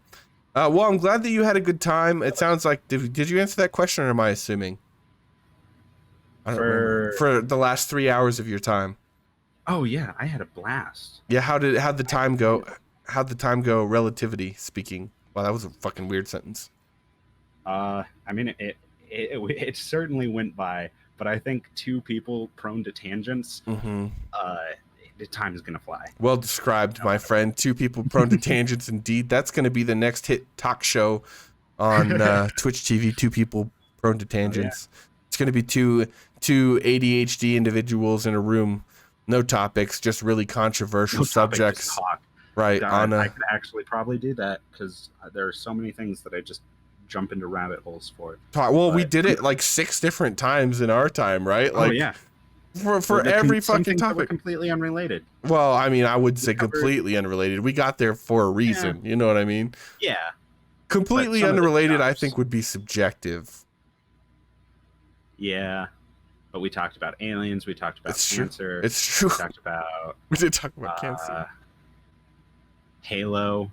We did talk about Halo, but all of these things still connected, All right? of these things are still kind of sci-fi. Yeah, And it's all space. yeah. It's all space. See what I mean? Point is, space is cool. Take apart Mercury, build a Dyson swarm, Oh, power right. Earth for forever. Forgot about that part. That would be cool. And then we could explore the rest of our solar system and maybe get to the end of our AI generated simulation. Our hold on, I still have the tab open. No, I closed that one. Hold up. A Machiavelli brain. No, that's not what it was. Fuck. Hold on, I think it was on the main page of Dyson Sphere. Hold up. Megastructure. Nope, fuck. Oh god.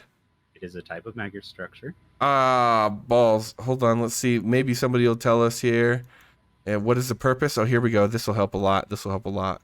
No, it didn't help a lot. God damn it. I know that we can find it through Dyson Sphere. Let's find purpose here. Feasibility. Yeah, we're gonna skip that part. Fuck, it was called it was an M and it had a really fun little R in it somewhere. Fuck, bro. We're never gonna Do you want me to tell you Yeah, what I it do. I is, really or- would like that, yeah. Matryoshka brain. Matryoshka brain. We're gonna get to the end of our Matryoshka brain, and find out what's past our solar system, but only if we disassemble Mercury and cover it in nanobot gray glue. The sun. Hey, wait. What impact would that have on our light sources? Light is not important. Only exploration of the stars. It depends on how you did it. But I will tell you, in order to block 2% of the sun's light that is hitting Earth from the Lagrange 1 point, which is effectively a gravitational constant around the Earth. Okay. It's a place between the Earth and the sun. On that rigid line we were talking about. Sun, yeah, where the gravity of the sun and the gravity of the Earth are approximately equal, so it would kind of hold something in place. Okay. That's the easiest way to describe it. You would have to build something the size of a third of the continental United States. Well, right, but we're already doing that with Mercury, right? Aren't we? But that's something that's super close to Earth. So if it's way close to the sun, the entirety of Mercury wouldn't be able to capture 100% of the sun's light anywhere close to it, especially if you put it in a polar orbit, in which it would... We wouldn't be able to tell. Well, and you said Dyson Sphere. We need to build the Dyson Sphere. That doesn't necessarily mean we need to block out the fucking thing. We just need to have some way to get some of the energy from the moon. Or the sun? Do we need all of the energy or just some of it? If it was a true Dyson Sphere, like a sphere, it would capture 100% of But there's no way we're ever going to make that. Yeah, there is not a structural compound that exists that can survive those forms of that scale and that amount of pressure. It would collapse in on itself because you can't exactly put a support beam on the sun. No. It would have to be effectively a ball built around the sun perfectly, so it would break. So the one the ones that we saw that was okay. I see what you mean. Yeah. So a swarm is easier because it's a bunch of moving parts. It's like satellites with solar panels, and there's just thousands of them. And then they just transmit that energy back over to the Earth. Yep. What you mean? All right. Well, but cool. The amount of power we could get from that would be thousands of times more than anything humanity has ever created. And what a good message to have too. Right. Let's destroy a whole planet so that we can have sustainable energy for all of time. I mean, don't worry, nothing lives there. Who gives a shit about it? I'm down for that. Nothing can. It's just a rock in space. Yeah. Fix Venus, get it out, fix its greenhouse gas chain reaction, and get it back to being Earth-like, and then wait, ignite the dynamo within Mars. Why would we do that? so we could live there. Why would we on Mars? On Mars, on Venus. Oh, I'm You tracking. could do it to Titan. I heard Titan. Europa. I heard a lot of cool things about Titan, but we'll have to go into that another time. Yeah. Is there anything There's a you lot of want places to? we could live. Is there anything else you want to? Do you want to talk about? Anybody else you want to give a shout out to? Anything else you want to say before we end the show? Fellowship of Awesome. They're dope. Check out the Fellowship of Awesome. They're 4 awesome roommates who live together and play games, and I get to hang out with them sometimes. They have underscores. That's hilarious. That would underscore. That would explain the API errors. Yep. But yeah, and also subscribe to Bo. He's awesome. Oh, thanks. Put me on a pedestal and let me talk about weird theoretical concepts. We didn't talk about the Rosca's Basilisk, but I think that wasn't an accident. That wasn't an accident. So, if you want to know about a theoretical threat to your existence, I love those. I would definitely like to know that. Threatens you if you know about it. Message me, and we'll talk. All right, I'll have to think about Google it. Google Roscoe's Basilisk. No, I'm not going to do that. I'll have to have it broken down to me by somebody who understands it already, like you do. So, well, cool. Yeah, no, I agree with what you said. Fellowship of Awesome is awesome, appropriately named, and I do agree that you should sub to me. That would be awesome. Well, I appreciate you. Go ahead. If you want to follow my channel, you can do that too. Exactly. Stream Stellaris. We want to see those star plays.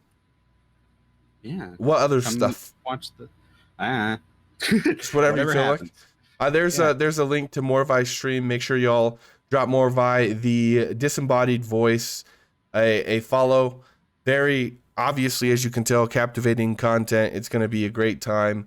I don't know about y'all, but I'm dying to see what Stellaris looks like. So I can't wait to pop by that stream. I do have a VOD of my first Stellaris stream. It's a little modded, a little bit, but it's not. It doesn't change the core gameplay that much. Word. So we'll check that out. Check it out. Hell yeah, hell yeah. Well, I appreciate you taking time out of your day and being a part of the show. We wouldn't have a talk show if we didn't have people to talk with. So it means a lot to me that you're willing to take time out of your Sunday. I know that your time is precious, so I appreciate it. I appreciate you having me on here. It was a lot of fun to talk about a bunch of stuff and pretend like I know what I'm talking about. Heck yeah. Well, you have a good rest of your Sunday. You as well. Okay, bye. Bye. All right, everybody, that's gonna be it for Morvi's Menagerie. What's happening on my screen right now? Whoa, it's inverted. Oh wait, why is it inverted on the? It's not. What was I just looking at that was inverted? All right, well, we'll have to check that out. So, is it Discord? That was hilarious.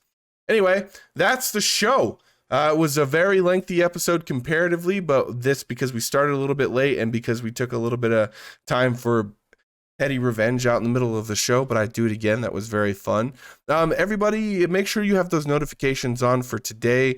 We're going to have a few more streams in a little bit. We're going to have a VR stream. I'm going to set up the camera and the microphone so you guys can hear me and see me while I'm VR fighting, so y'all can kind of see some of the body mechanics I use while I'm beating the shit out of virtual enemies. That's going to be fun. And so I can see you. I might try and find a way to put Twitch chat in VR. So it's going to take a second before I kick up that stream because that's what I'm going to do. And then probably later tonight, we're probably going to do I know I said probably twice, a Guild Wars 2 stream. And just because I'm feeling like playing some Guild Wars 2, I'm feeling like streaming. I streamed really late on Friday. Or I might even play some Assassin's Creed. I did get that up and running after a little bit of troubleshooting yesterday, or last night. Maybe it was this morning. I don't know. Time all blends together. Anyway, that was episode 18, of Sunday Tea with Bowborne and the Archers. Very enlightening conversation about our robotic overlords, or our next robotic overlords in terms of AI. We're walking away with a very comforting conclusion, that of which is... you don't have to worry about AI because robots don't have motives, right? Also, with the help of Morvi, we're walking away with, let's make sure we build a Dyson swarm around the sun so that we can fuck over Mercury or something. I think we're getting cause and effect wrong here, but I think the point is the same. Next week's episode is going to be quite a lovely time. We're going to be talking about sexuality in humans, specifically with our good buddy, We Are Not Unique. They're a very wonderful content creator, awesome human being, fun conversations, degree in sexual health, sexuality in general, I think. So it's going to be fun, enlightening conversation. Let's learn about stigmatized things. Let's break the bonds of Christian indoctrination and learn more about our bodies and habits. It's going to be a good time. Make sure you join us at 11 p.m. Mountain Time. Oh, shit, that would be a late talk show, huh? 11 a.m. Mountain Time. We should do a late night talk show. Maybe that would be more fun. We do have more energy at night. Yeah, but that would defeat the whole purpose of the talk show, which is to get my ass out of bed on Sunday mornings and hang out with people on Sunday mornings. So, maybe two. Ooh. Nah, I don't have the energy for 2 talk shows. Anyway, it's been a lovely time hanging out with all of y'all. Quick shout out to those of the people who were showing support during the stream. We had Otter come in with a resubscribe Prime, 23 months, almost 2 years. Otter, make sure you come back for that stream later tonight for Guild Wars 2 or on Tuesday if you're still here, so we can shoot the arrow for you. Otherwise, we'll catch you the next time that we see you. I did put your name down on the arrows we owe. I love you too, Mac G. Thanks for being here. Appreciate you. I hope you have a wonderful rest of the day. I will see y'all in the VR stream here, and I would say it's probably going to be like an hour, maybe hour and a half before I get the VR stream rolling. If I can get the Twitch chat on VR thing rolling a little bit earlier than that, then it might actually be earlier than that. I don't know. Keep an eye on your alerts. Keep an eye on the socials, and we'll go from there. That's going to be it for the show. As you all know, I do love to end the episodes in the middle of a sentence, so today will be no exception. It's been quite a lovely